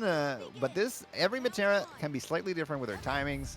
Let's see how this one goes through. We got a 2H on presumably a flip. I looked away just a little bit, and then I heard the big boom. That's right, the big boom. We're like the Costco guys over here in Krisalys Cup. The big booms are incoming. Harple looking very, very locked in on the counterplay to Dragalia's preferred offense. Or respecting the double butterfly. It's so scary. Here they come. They've been pumped. Still Matera's turn. They're able to continue it. The hop away. This is a range that Dragalia can't really flip from. Okay, wrong-sided once now by Dragalia. That is also a pretty powerful and scary butterfly when it's the ultimate version of its kind. Nice brave jump in. I like establishing the throw early on too. And then we're just trading ultimate skills. And there's more coming from where that came from, Bato. Definitely. The flip is stuff, but we're doing the dance now. Whoa! Matera had a car. Zoom, zoom, vroom, vroom. Check your toes. I'm going to stampede all over them. Wow, what a round there by both players. Harple with the lead. Uh-oh, this might be some good damage because there's 2 butterflies. Oh, that was such a crazy BC bait there with that spawn dodge timing. I really like the attempt. Go back to whence you came. That looked violent right there, Zaffron. I didn't know that move had so much seasoning on it. Just threw Narmaya back like a sack of potatoes. I had some spicy wasabi on that one, trust me. Ooh, nice sneak in for the grab right here, and it's frame kill city right now for Dragalia incoming. Yeah, the 2 throws setting up the conditioning for that TK flip to plow through any fuzzy jump or delay tech that could have happened from Harple. Getting yourself around, we got the vroom vroom sweep again, but was blocked this time. Dragalia said once was educational. I'm prepared for it now. And again, there's not much separating these 2 beasts in winners finals. And this is our first best of 5, our first to 3 of the night, I think, for winners finals. And that's super interesting for this game because this game can have a lot of pressure, a lot of offense, can be volatile at times. So having a longer set does change the feeling of everything, get more adaptation from the players. The flip, actually, I think that landed in front, but Narmaya landed in the back. That was so tricky, but that's part of what the flip is. Get yourself first. That is the first match, right? That's right. That was just game 1. Mm-hmm. The pendulum keeps on swinging. Dragalia able to pull that one out, but it really was anyone's contest. These are two evenly matched beasts right here. Dragalia showing us the ABF motto, always be flipping. That was such a swag combo. I swear the Narmaya sisters they keep finding stuff, and it had a set play at the end as well with the L flip, and some fancy footwork from Harple there to add her back some of the swag and that interaction with the DP whiffing. And by the time I say all that, so many other things are happening. Oh, but that straight hit, where does it take Harple? Harple gonna get brave countered themselves, and now they're on Chippa. Oh, it's a huge coverage fight. Dragalia, they've gone strength to strength from their game one, and really setting themselves up for success. Yeah, Kyoko is such a good special move to finish off round. It comes out so quickly, and it can just it is the move of choice, other than even better than projectile, because you can't really jump it. Got the chip out. All right, the overhand is blocked. Got herself a corner. 6-6L, arrow rain, hop, pressure. You don't get to get a turn. Seriously, I mean, you gotta call Dragalia a saint for all that patience right there in the corner. Finally, they find a way out after suffering a lot. Oh, the 2H attempt doesn't work because of the delay of the arrow there. That was pretty well done by Harple there as a bait. For sure. Dragalia is going to be flipping in, takes the dingle with them, and nothing is over right now. Dragalia doesn't have a lot of HP left, but they do have that meter working for them.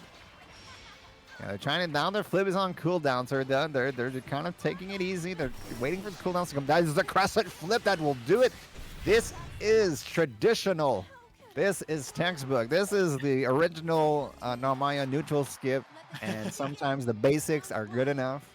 Sapporo, I'm so glad you pointed that out, that it was on cooldown, because I think that had to be a frame-perfect input from Dragalia. As soon as it came off cooldown, flipping in for the win. Now they got they're 2 games to the good versus Harple. They're very close to winner's side of Grand Finals. And of course, in this game, ultimate skills can still be used, even though the cooldown is there. However, they don't do quite as much damage. You need to have the cooldown available. I don't have time to analyze these things. We got the golden letters for Harple. Oh, that's an answer back, huh? My goodness. It is. Blink and you'll miss it. I've said it a few times by now. We go. Narmaya pressure. Nice job. I like the throw. That 4D coming in very clutch. That is what we'd call it in Guilty Gear Strive. It's good in all the Arxis games, as we're seeing. Now, transient. I don't want to respect the butterfly right now. And it would have worked against a projectile. That move has been buffed. It can go through projectiles now. Not from the very start, but later on in the moon, it does go through projectiles. That is a big DP for Harple. Boy, look at the economy right now for Harple. They're sitting pretty. Health lead. Dingle lead. Yeah, but it's a huge hit from Dragalia. Dragalia is very close. They got it so even. Yeah, that transient again. The transient is coming in clutch in this matchup. That buff on Narmaya. Now it means that in both stances, she at least has 1 ultimate options that will go through projectiles.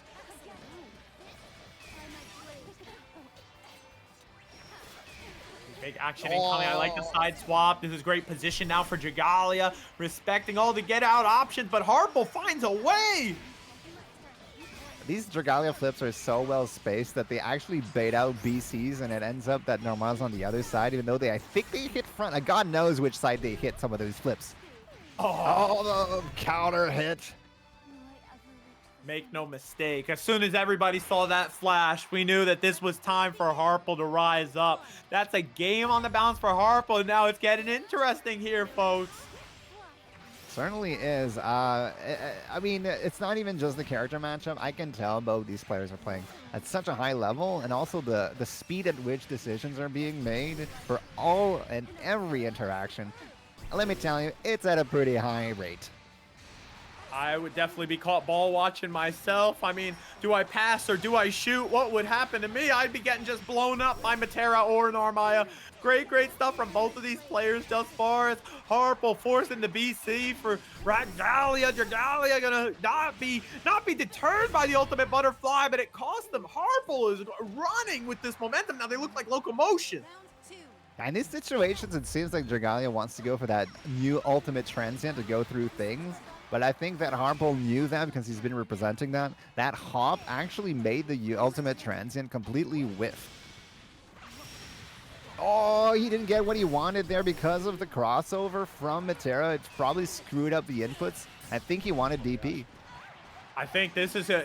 Wow, it's not going to be the KO, but it is a huge lead for Harple. Very close to... Oh my god, it is 7 golden letters. They do pull it off. They do pull off the KO. They do pull off the 2-2 Zapperon. And we may be seeing a reverse 3-0 in Winners Finals. It's still all to be played for. Who do you guys got, Dragalia or Harple right now? Yeah, the classic is possible. I mean, it is the hop in this matchup is actually part of why it can be very threatening, going above those projectiles, above the Sitson, above the Kyoko, above the Transient. But at the same time, Narmaya can teleport to Matera at a whim's notice, like they just tried. Going. Harple is really eating well right now. It's huge lockdown. Dragalia just trying to find a way out. They're playing really patiently, but sometimes that patience can translate to passiveness. And that passiveness just pounced on by Harple. They've never looked back after taking game 3. Yeah, when you got that life lead, as a zoner, you can start playing that advantage to you. That drilling, and trying to find that moment right now. It's so hard. That BC attempt got baited. Unfortunately, you got to choose your spots, and Dragalia did try to choose. It seemed to be like it was a good one. Was that a DP setup that's actually safe? My jaw is dropped right now, Zapperon. This is so close, but I think that's the pickup Harple needs. I mean, there's no time for us to be shell-shocked. We got to call this beast Harple. Pulling off the reverse 3. Are you kidding me right now? Are you kidding me? Harple finds a way, and it's going to be Matera and Harple advancing into grand finals on winner's side. Guaranteed top 2 tonight. And shout out to Dragalia. Really well. Super hard fall. Performed in the winners finals. They're guaranteed top 3 still. They're headed to the Legends finals. They still have a gauntlet to run. To anybody between these top 4 can still make it upstairs and challenge for the Krisalys Cup tonight. That match was wild. I saw some crazy adaptations. For sure, but the fun doesn't stop, because now we're gonna go back to a 1-2 territory. The Raz versus Yoru Sensei. Miss Krisalys, Zap, these sets are always like the most fun for me to watch. The Legends semifinals, it's the last 1-2 of the night. It always is like that much more tense, more hype, more crazy. Agreed. Yes, we are whittling it down here. And Yoru is, I mean, just as you're saying, as the hype is growing, I feel like Yoru is just getting quicker and quicker. He is a feast to watch, just how quick. Who plays, 2B as such a rush down style as Yoru does? Yeah. Oh, this is really going to be bringing the game over to Raz. Raz searching for counterplay, but it's all sniffed out by Yoru. Yeah, that grenade, just command dashing up right in the face, going for the grenade creates a delay there that's so hard to deal with. Freaks you out, but hey, we got some set play going, some fancy footwork, some fancy switching. The brave counter to start to stem the bleeding for your sensei. To anyone's round still. Oh, Okay, great chase Grappler down. 2B. That 5L was delayed to blow up fuzzy jams or delay tech. I see. That great action right now. It's end-to-end stuff, but still everybody's in it. Yeah, both of these have good like options at a distance, so this is really tense. Raz finds it once again, as he's been doing in other sets. We've seen him these end of round situations. Raz has he's got the character to do it, but also he's got what seems to be the calmness to do it. Definitely. Super composed all night has Raz been, as well as your sensei, really coming back from some tough scenarios. So let's see if they can answer that composure with some of their own. Oh, that air-to-air is a great way to start. He's got himself the infamous Yoru command dash in, blocking the fairy player into the corner. There we go. Oh. Coverage. Don't think you can walk on out of here, Zapparon. I mean, your sensei meets them with a big old stinger to the face. We got more where that came from, and Raz is going to live just outside of Chippa. Got himself the corner switch without whip. That's got to give him some hope, and just bonk on the head. You know, we all want to pat Fairy's head, but 2B wants to stick a sword in there. Bonk always delivers. Great job by Raz right here. And from your sensei, we're down to the final round to see who's going to take game one. First blunt, first corner by the fairy player. Oh, can Yoru just get out of there with the double jump? He can attack on Titan combos. Wow, the way that your sensei can swing this sword right now, they haven't dropped Raz. Oh, do it again. Oh, yeah, third time. Okay. Oh my goodness, and even all those consecutive techs, even Raz is taking a little bit of Chippa with it. Certainly he is. This could no. He's going for the set play instead of going for more damage. I respect it. I don't think he had the kill there yet. All right. Wake up with buns. You don't get to do any delays or any option selects. Yoru doesn't believe in all of that. Not that time. Game one is going your sensei's way. Yeah, they heard enough fairy tales, okay? We're trying to write history right here. Who's going to be top 3 in Krisalys Cup by the end of this? All right. Got the big counter hit right after the GG plus frames there. You don't get to press a button. Oh my gosh, the ball combo. We always ball. Raz showing up the fairy bread and butter, but your sensei is hammer time, like you say, Zaffron. I like that. Yeah, it's also grenade time or whatever we can find with that wording, because these grenades have been doing work, and look at that. Profitized. One more time, the huge cash out, and it's great economy as well. Is this the first time we're seeing the SSBA from your sensei? We sure did, because the other time they went naked. Tips Fedora over to your sensei. They're going to take another round and put themselves on set point. They're one step away from top 3. You did it for all of us. Including the ladies.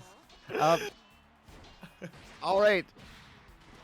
We got the grappler 2B. It's so good. It's so good how she can corner switch like that. Definitely finding a way out. They're so adept at it right now and parrying for some even more damage. Raz has the anti-air reversal on lock, and now we're just pushing, trying to find a way closer to the mid-screen, but your sensei is kind of pouring it on. Yeah, and reversal didn't keep Yoru sensei for out too long. The rushdown is too big. That hover, they don't represent it that often, so that was kind of dicey there. I thought they might just got the hit, but it doesn't matter. They got a hit a little later. What a quick whiff punished by Yoru Sensei. It's such a slick pickup from them, and I don't know how you picked that up so quickly. Shout out to Yoru Sensei, who's able to take this set 2 games to nada and advance on into our Legends Finals. Raz taking a breather, I understand. Maybe thinking about some of the options. I feel like reacting to Yoru Sensei using the command dash going forward so much it's mentally taxing, and the fact that it just fills you with mental stack. They can go into grenade, they can go into 5L, they can go straight to throw, and how do you slow it down, right? Unless Raz doesn't know that it's first to 3. Oh no, it's first to 2. Oh, It was first to 2. Yeah. Yes. Like Yeah. they were just Oh, asking. They were asking. Yeah. Yeah. Oh, gotcha. They weren't sure themselves, so they just wanted to confirm. And like you're saying, Zap, like how do they find a way? Raz came up with some pretty good answers, but it just was your sensei was just really standing true to their game and playing how they like. It was a really just assertive offensive play style. You know, it's one of the trademark game plans of your sensei right there. But Raz had an incredible run all night tonight, so shout out to Raz. Congratulations on top 4. And now we got top 3 incoming, Miss Krisalys. We do, yep. So now the rest of this will be first to 3. First to 3, we're on. The Legends Gauntlet has taken us here. We got Dragalia versus your sensei. Who's gonna get to rise upstairs and go toe to toe with this Matera waiting for them?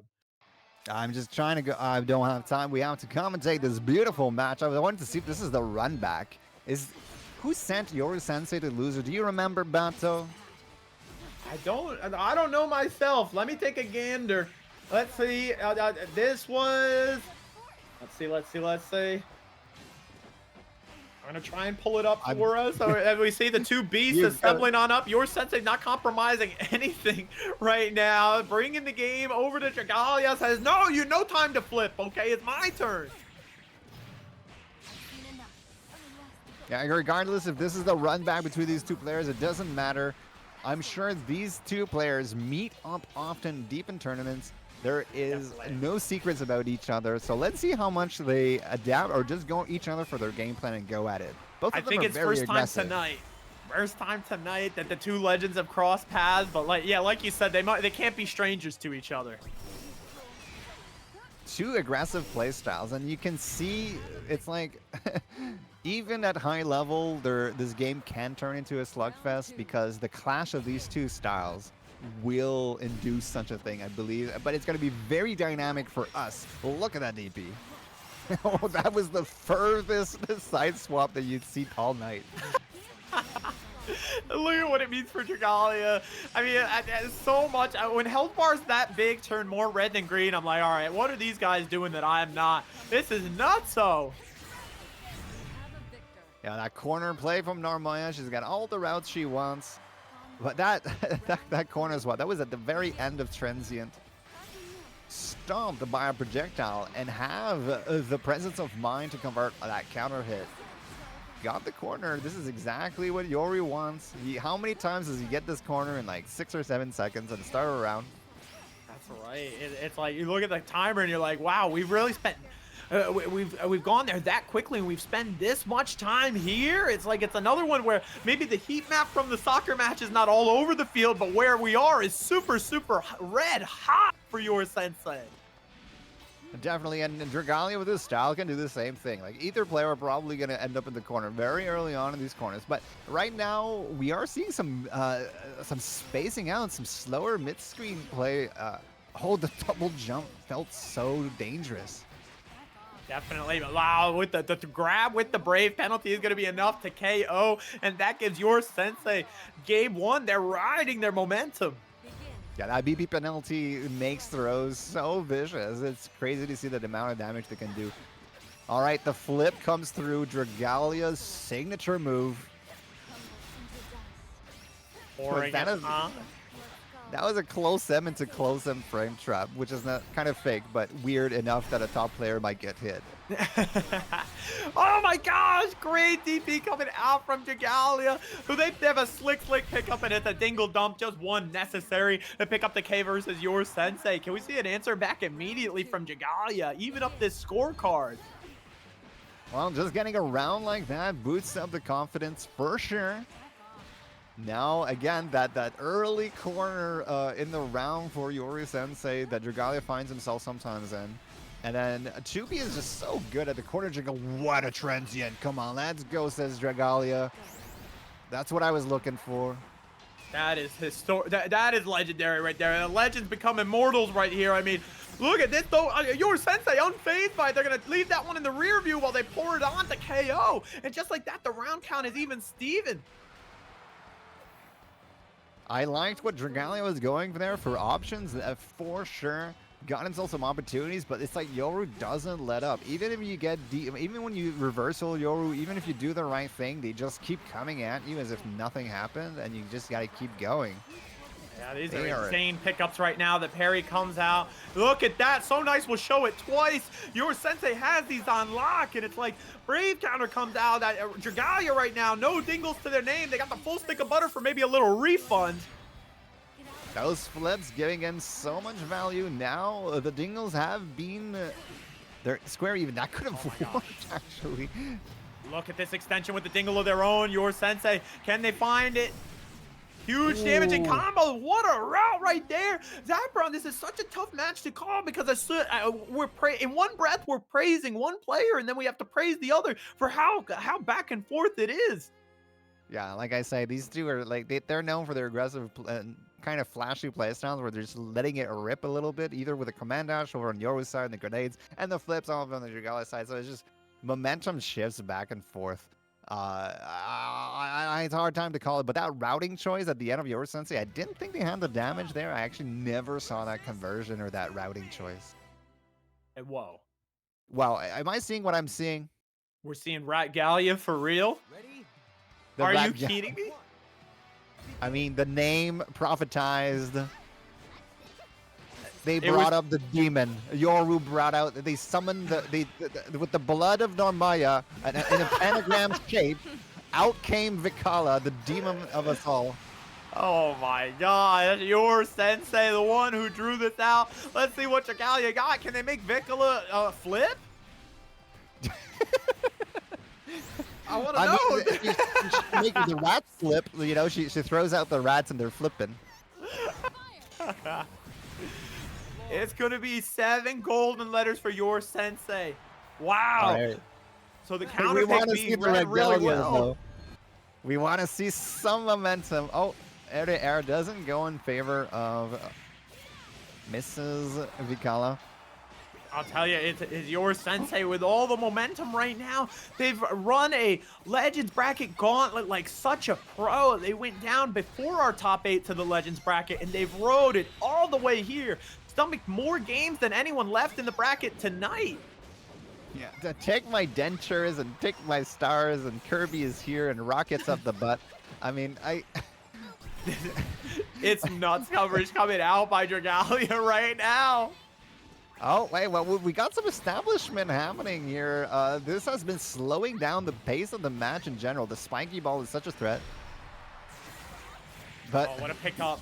And they're gonna, oh, they actually spend the ultimate skill, get the refund on meter too, so they're really set up for success, but the health bars are so even and so low. yeah, but this is not... Oh, this set play could be good. Okay, Vikala has full meter, gets clipped in the legs by the pod projectile. That thing is so quick. And she Yeah, wasn't this- quite finished her jump. Hitting Zoner with the Spider-Man web slinging from downtown. That's what your Sensei opted for. And they're going to pull this one out. The 3-piece chicken selects are back at McDonald's, courtesy of your Sensei with this performance. And they're going to be rising upstairs to challenge Harpo up there for top spot in Krisalys Cup tonight. GG's Super Well Play. Shout out to Dragalia. Showed us the flips. Showed us the rats. Okay. And now we got the narrative match. Who's going to make history tonight? This would be the, would this be the record winner of Bato City of Bato City, the record winner of Krisalys Cup. Excuse me, Miss Krisalys. I'm sorry. I'm on Oh, a. you're good. I'm just you're like good. a rush of blood to the head from your Sensei's super Yeah. super performance in this Yeah. tournament. Not just tonight, but so much. I mean, I know from the blurbs downstairs that that they're the only person that won 3 of these, right? Yep. So who knows? Maybe they'll do it 4 times, unless Oh Harple my can usurp the throne. Can Harple find a way? I would really, really love to see history be written tonight. Either way, you know, whoever goes on with the Krisalys Cup is Mhm. going to be definitely earned it tonight from how hard these beasts have been flying. And we kind of got 2 opposite ends of the spectrum assembled up here. Ms. Krisalys, Zappa. We got we got like someone who like beasted through this winners bracket. No one's been able to stuff them or take them downstairs. And we have your Sensei who went down earlier in the bracket than their fellow their peers in top 8, but have climbed further than anyone to get here, played more games than anyone to get here. And could they be rewarded? They have to pull off a reset first, but anything's possible tonight.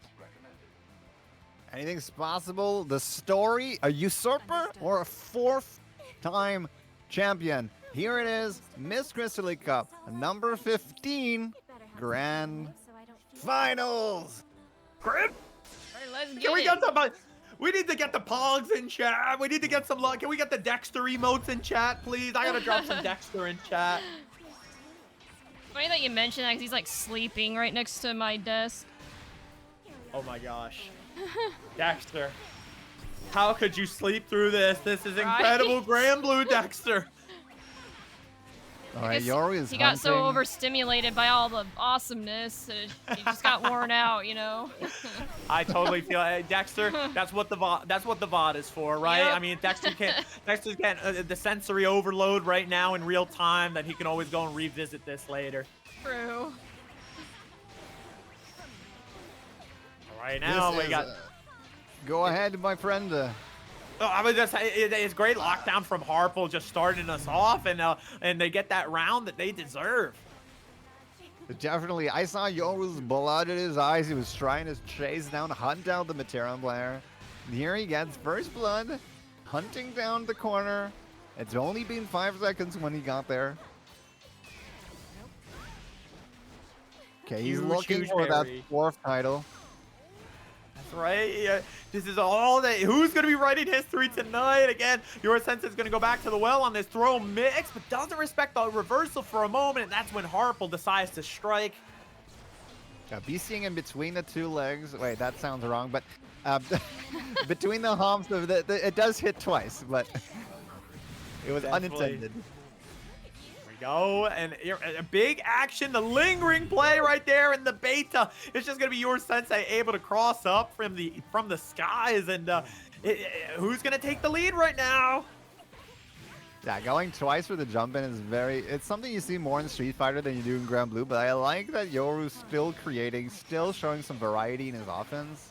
That's what makes it so hard and why your mental stack is probably so high. I mean, I fought Yoru Sensei myself a few times, so that's what happens. Your mental stack gets so high from all the variety he throws at you coming in.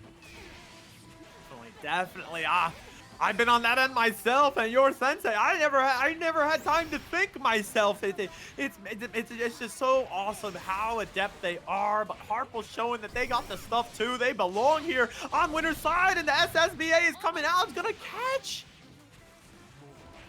Got yourself a setup, but it's nuffed out by the Materan player, and such a big first match to set the momentum for yourself.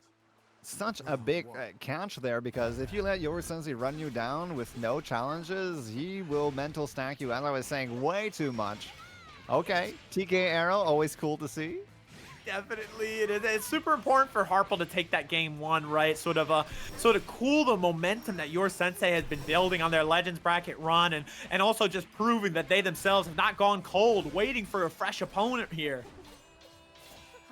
Definitely, his game plan is paying dividends, but the ultimate arrows will actually stop it a little bit. The 5Ls as well. The TK Arrow after the spot dodge, good conversion.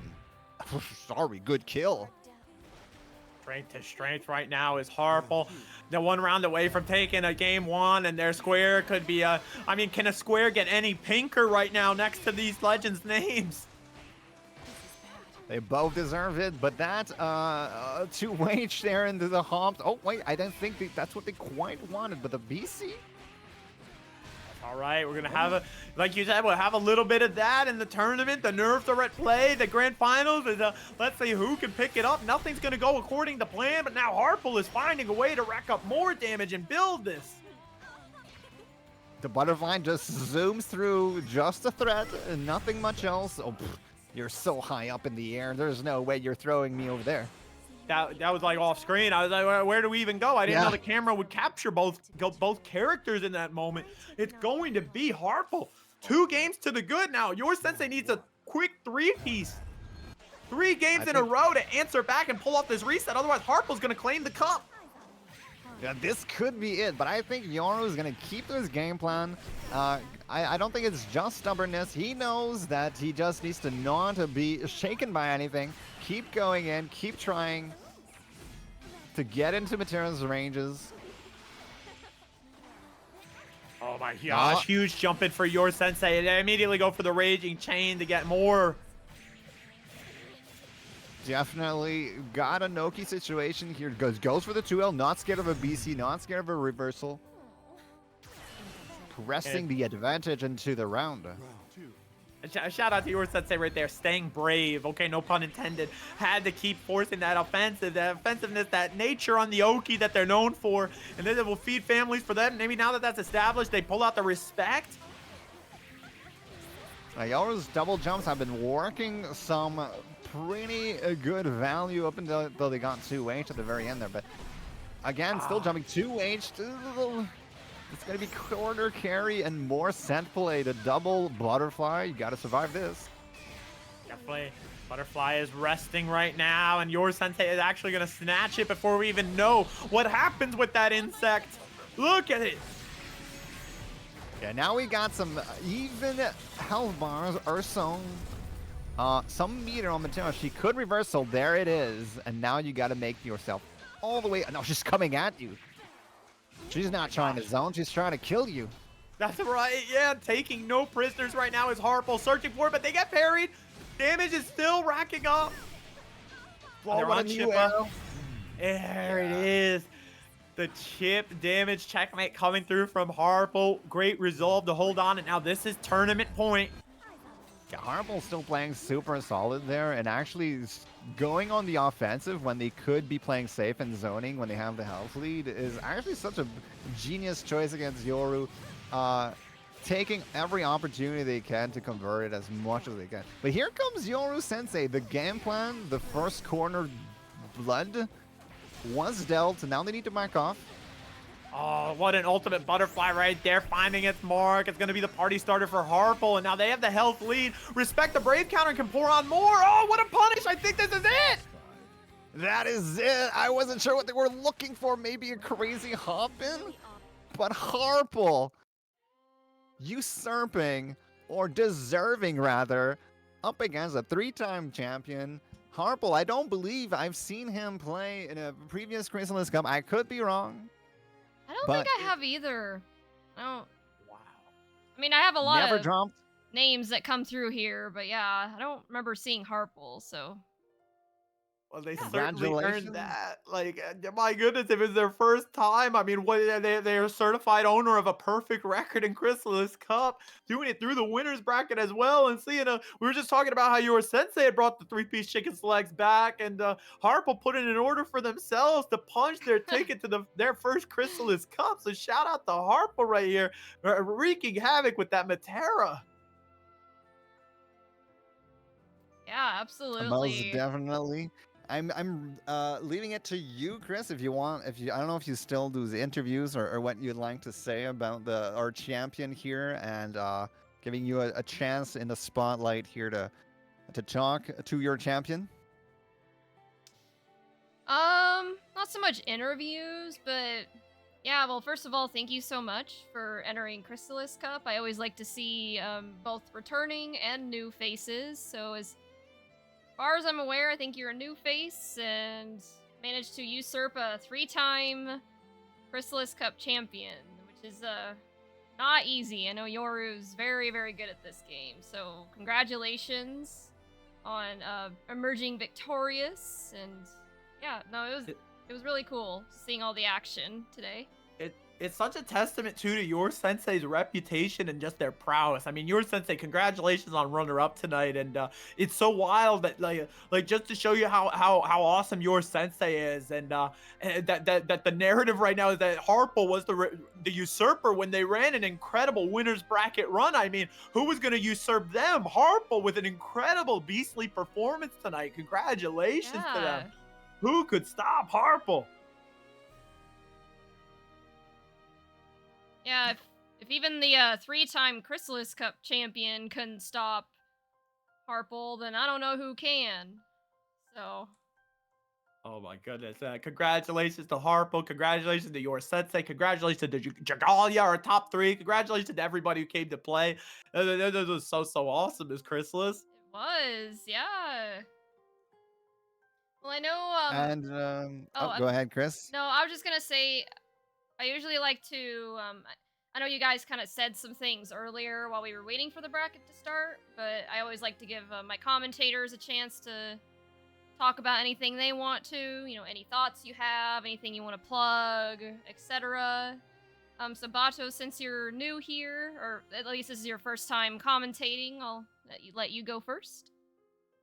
Thank you so much, Chris, and thank you so much, everyone. Thank you, Zapron, as well, for beasting on the mic with me. This was awesome. I'm Dade Bato. I run a tournament series as well called Bato City, and we're weekly beginner brackets most of the time for Grand Blue. We're every Wednesday at 8 p.m. Eastern. We do an S rank and under bracket for the beginners. If you're on your main, if your main is into S plus.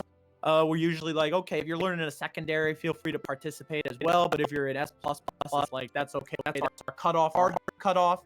But yeah, we run that every Wednesday. We also run a Street Fighter 6 beginner bracket on Mondays at 8 p.m. Eastern, and a Guilty Gear Strive bracket right now on Thursdays at 8 p.m. Eastern. And it's typically a beginner bracket, but end of the month, last week of the month, we're always open, just like Krisalys Cup, for a to open to all ranks, so no limit, no requirements on that end. And we have a Matcherino fueled prize pool with codes with $100 guaranteed by Botto myself for every single individual game.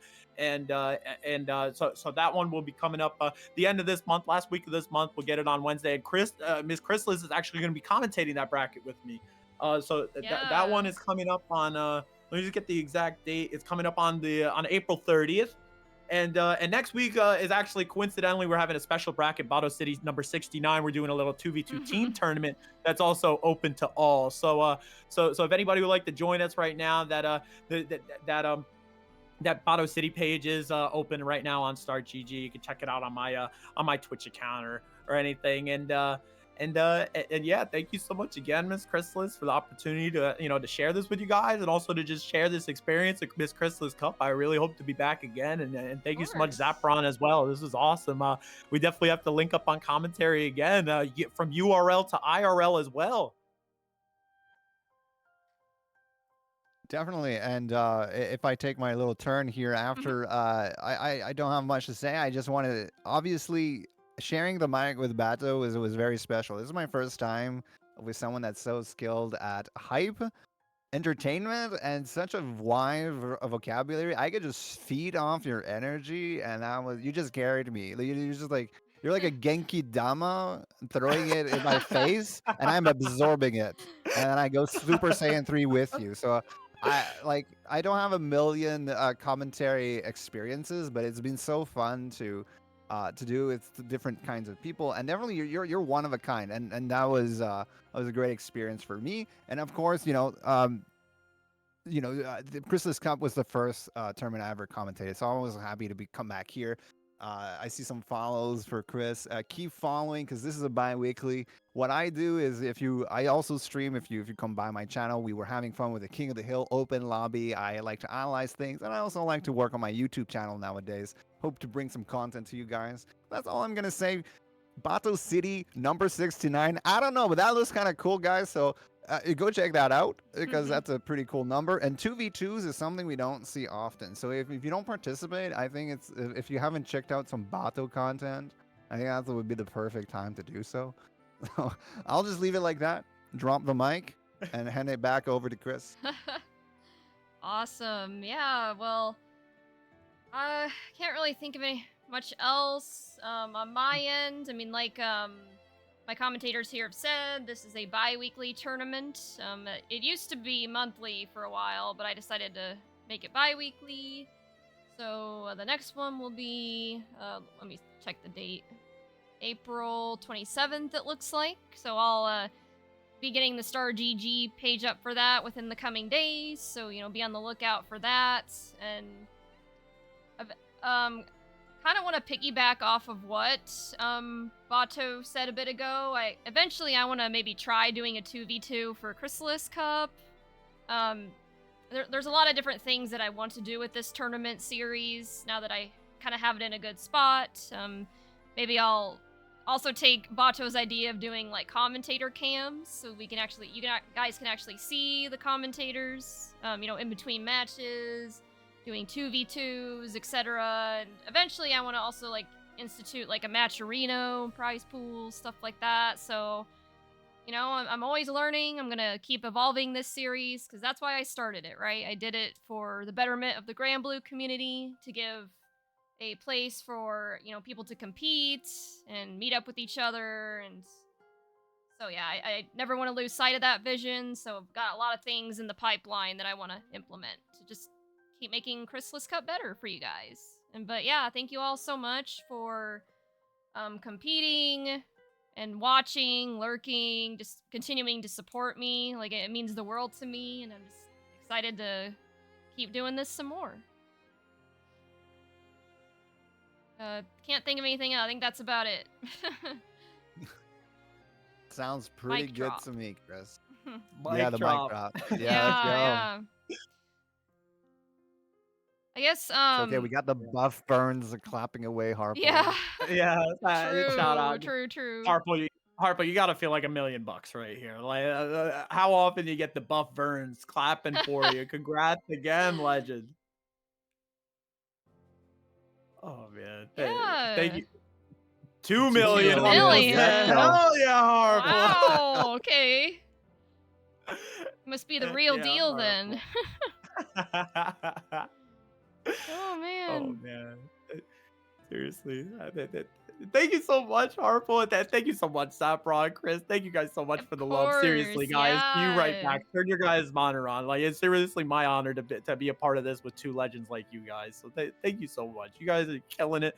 You know, Chris running an incredibly tight ship. This this production stuff is hard. Okay, It's hard, yeah. and it's a lot of this is only this is the fun part, and it's all hard work too. I mean, how much effort Miss Krisalys and Zapron both have been putting in on the back end, as well as Meme D3, Mike 93, Roarin. You know, shout out to you guys. It's a huge effort, and it's so awesome to see everyone participating, having fun, appreciating it, and really everybody get a big thank you to Miss Krisalys, Mr. Zapron right here.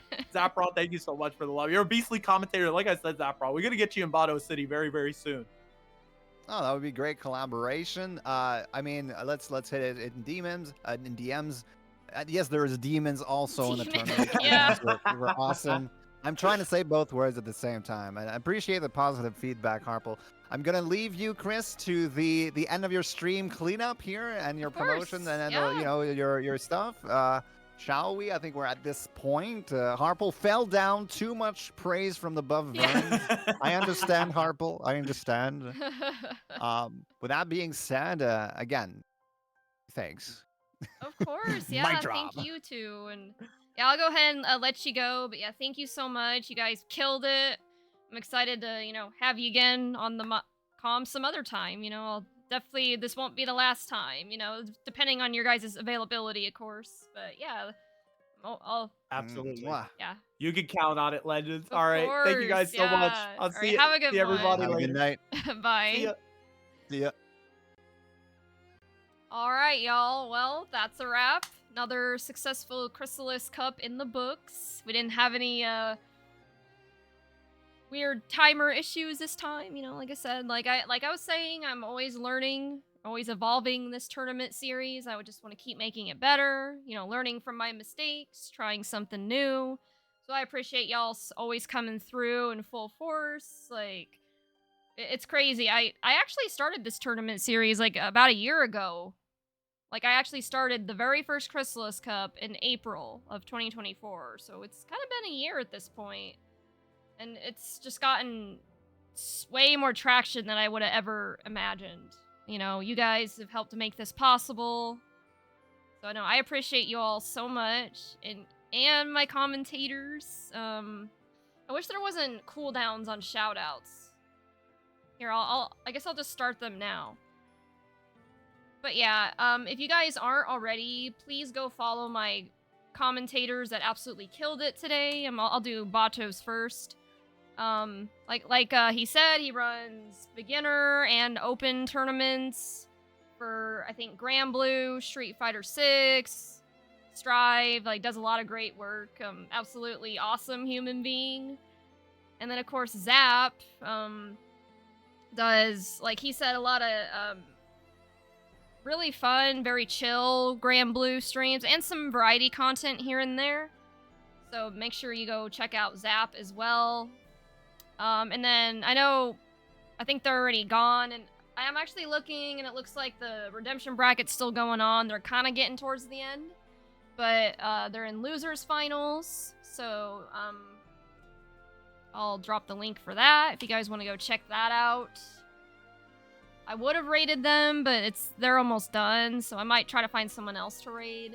But, you know, shout out to Rorin for taking the torch on the redemption bracket, you know, giving some of the competitors today a second chance and more matches. It seems like they're having a good time, and they actually got a pretty big raid from Brick.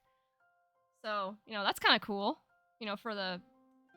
Like I said, I've done redemption brackets in the past, but this is, like, the first one that where I actually had, like, someone dedicated to it, and it wasn't kind of like a, I don't want to say an afterthought, but you know what I mean? Like, someone actually leading it. So, and it seems like, just from what I've seen, I've been kind of watching the redemption bracket as we were finishing up our bracket here, but it seems like Rorin is doing a great job. So, and I think he told me, you know, if the redemption bracket ends up doing pretty well for this time, like, he'd be willing to run the redemption bracket for future Krisalys Cups. So I think, seems like it's going pretty well. So I'm excited to, you know, have that. You know, always good to give people other chances to compete. I'm trying to think. Sorry, I'm really bad at endings. Like, I feel like I ramble a lot. But yeah, you know, shout out to, like I said, a lot of familiar faces were in top 8, killing it as always. And we had somebody new, Harple, you know, like, new and came in to usurp a 3-time Krisalys Cup champion. So, yeah, the matches tonight were just hype as always. And yeah, thank you, Mikkel, as well, for your help, especially like with the pools side. Like I said, once we get to top 8, I can, for the most part, handle things on my own. But yeah, it's always the pools, like when the bracket's just starting, where I definitely need the most help because there's a lot going on. And yeah, so appreciate your help. Appreciate the memes help. I know, like, he had to go eat, and you know, like I said, I took it over from what he did because I want everyone to practice self-care. So I'm hoping he's getting some good noms. Yeah, I think that's about it. Like I said, I'll get the Start GG page up for the next Krisalys Cup, hopefully within the week, within the few coming days. The best place for you guys to be to get those announcements is my Discord server. I mean, a lot of you are probably in there already for the tournament. No hard feelings if you want to leave.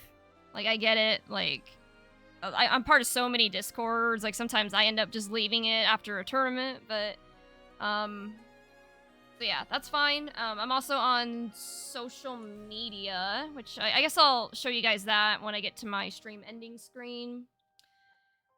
But yeah, I think that's about everything.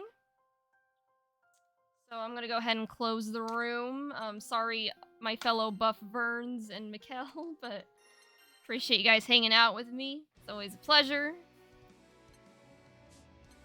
And yeah, let's go ahead and close this out and find someone to raid. So, yeah, let's, where's my stream ending screen? I think it's... Here it is. All right.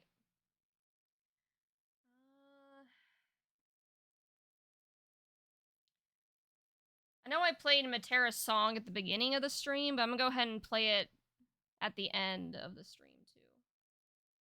In honor of Harple, the newcomer and the usurper at the same time. That's pretty cool. It's pretty cool. Oh, that's not the right song. Sorry. I thought I clicked on Second to None. Here we go. Okay. But yeah, like I said, I don't want to beat a dead horse. I don't want to, like, keep repeating myself. But as I mentioned, all the social media platforms that I'm on are on the screen, except for Blue Sky. I still need to update that.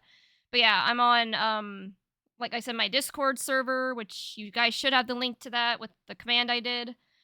Also, been a lot more active as of late on Instagram. And obviously, I do quite a bit on Twitter, and you can find my VODs, including all the VODs for previous Krisalys Cups on my YouTube channel. So make sure you subscribe to that. I'm hoping to do more stuff with TikTok in the future. The only thing I've done with that so far is posting my vlogs when I go to majors, which I still need to upload the vlogs I did at Texas Showdown. I kind of been slacking on that a bit, but yeah. Anyways, like I said, social media and Discord, that's the best place for you guys to get announcements for future Krisalys Cups. And just my stream in general. Now that I'm still gonna do fighting games around here. My plan for my stream going forward, beyond of course we'll still be doing Krisalys Cup on a bi-weekly basis, but I also have been pivoting more towards variety. So, right now I aim to stream at least 3 days a week. One day I think will be dedicated to Grand Blue, whether that be my tournament or me competing in tournaments or whatever. And then I'm gonna have another fighting game day where I kind of rotate between other fighting games and do other like fighting game tournaments or casuals, whatever. And then I'm gonna have one day dedicated to variety. I actually did that yesterday. I started my Devil May Cry 4 playthrough and had a lot of fun with that. Tomorrow I'm gonna be doing a variety day where I'm gonna be catching up on my MS Paint drawing commissions, as Beatrix reminded me. Which, by the way, Beatrix, how did the redemption bracket go? Like, I saw that you were in that. Looks like they're in grand finals. Hopefully that went well. So yeah, real quick before we do the raid to Jerry the OG. I'll show you guys my schedule. I gotta pull up Twitter real quick to do that. I was in the finals of losers, but lost the boomer check in the final round. Oof. Well, I'm sorry to hear that, but hey, hopefully you had fun though. All right, where's my schedule? Here it is. Where did it go? Okay. I apologize. I'm gonna have to go back to my my streaming overlay to show you this. And I'm gonna pause the music real quick so I can do that. Oh, sorry. Not my Spotify, my, this. Okay. So this is what my schedule looks like. We already did Krisalys Cup today.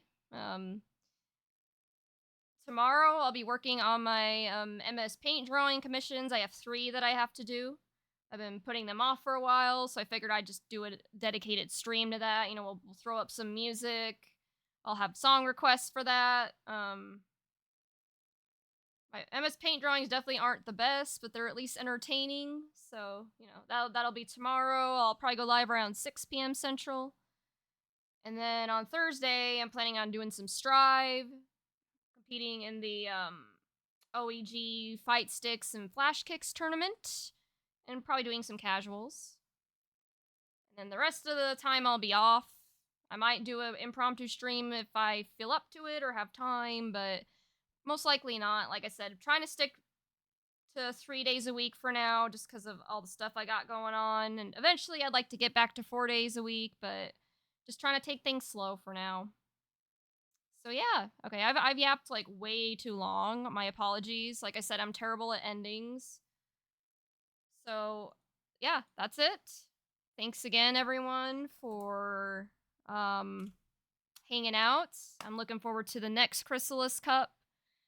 Hope you guys are as well. I think, like I said, we got lots of great things in the pipeline that you're not going to want to miss. So, and I'll make sure to get other great commentators too. Like I said, I'm fortunate enough to know a lot of great commentators that, will, I'm sure, bring you some good commentary for matches. But yeah, I'm out. Remember to listen to Siegfried. Make sure you guys practice self-care. Do what Jared did earlier. Make sure you're eating enough food, sitting back, relaxing, hydrating, all that good stuff. And yeah, see you guys tomorrow for some MS Paint drawings, and we will see you in 2 weeks for the next Krisalys Cup. All right, let's go do the raid.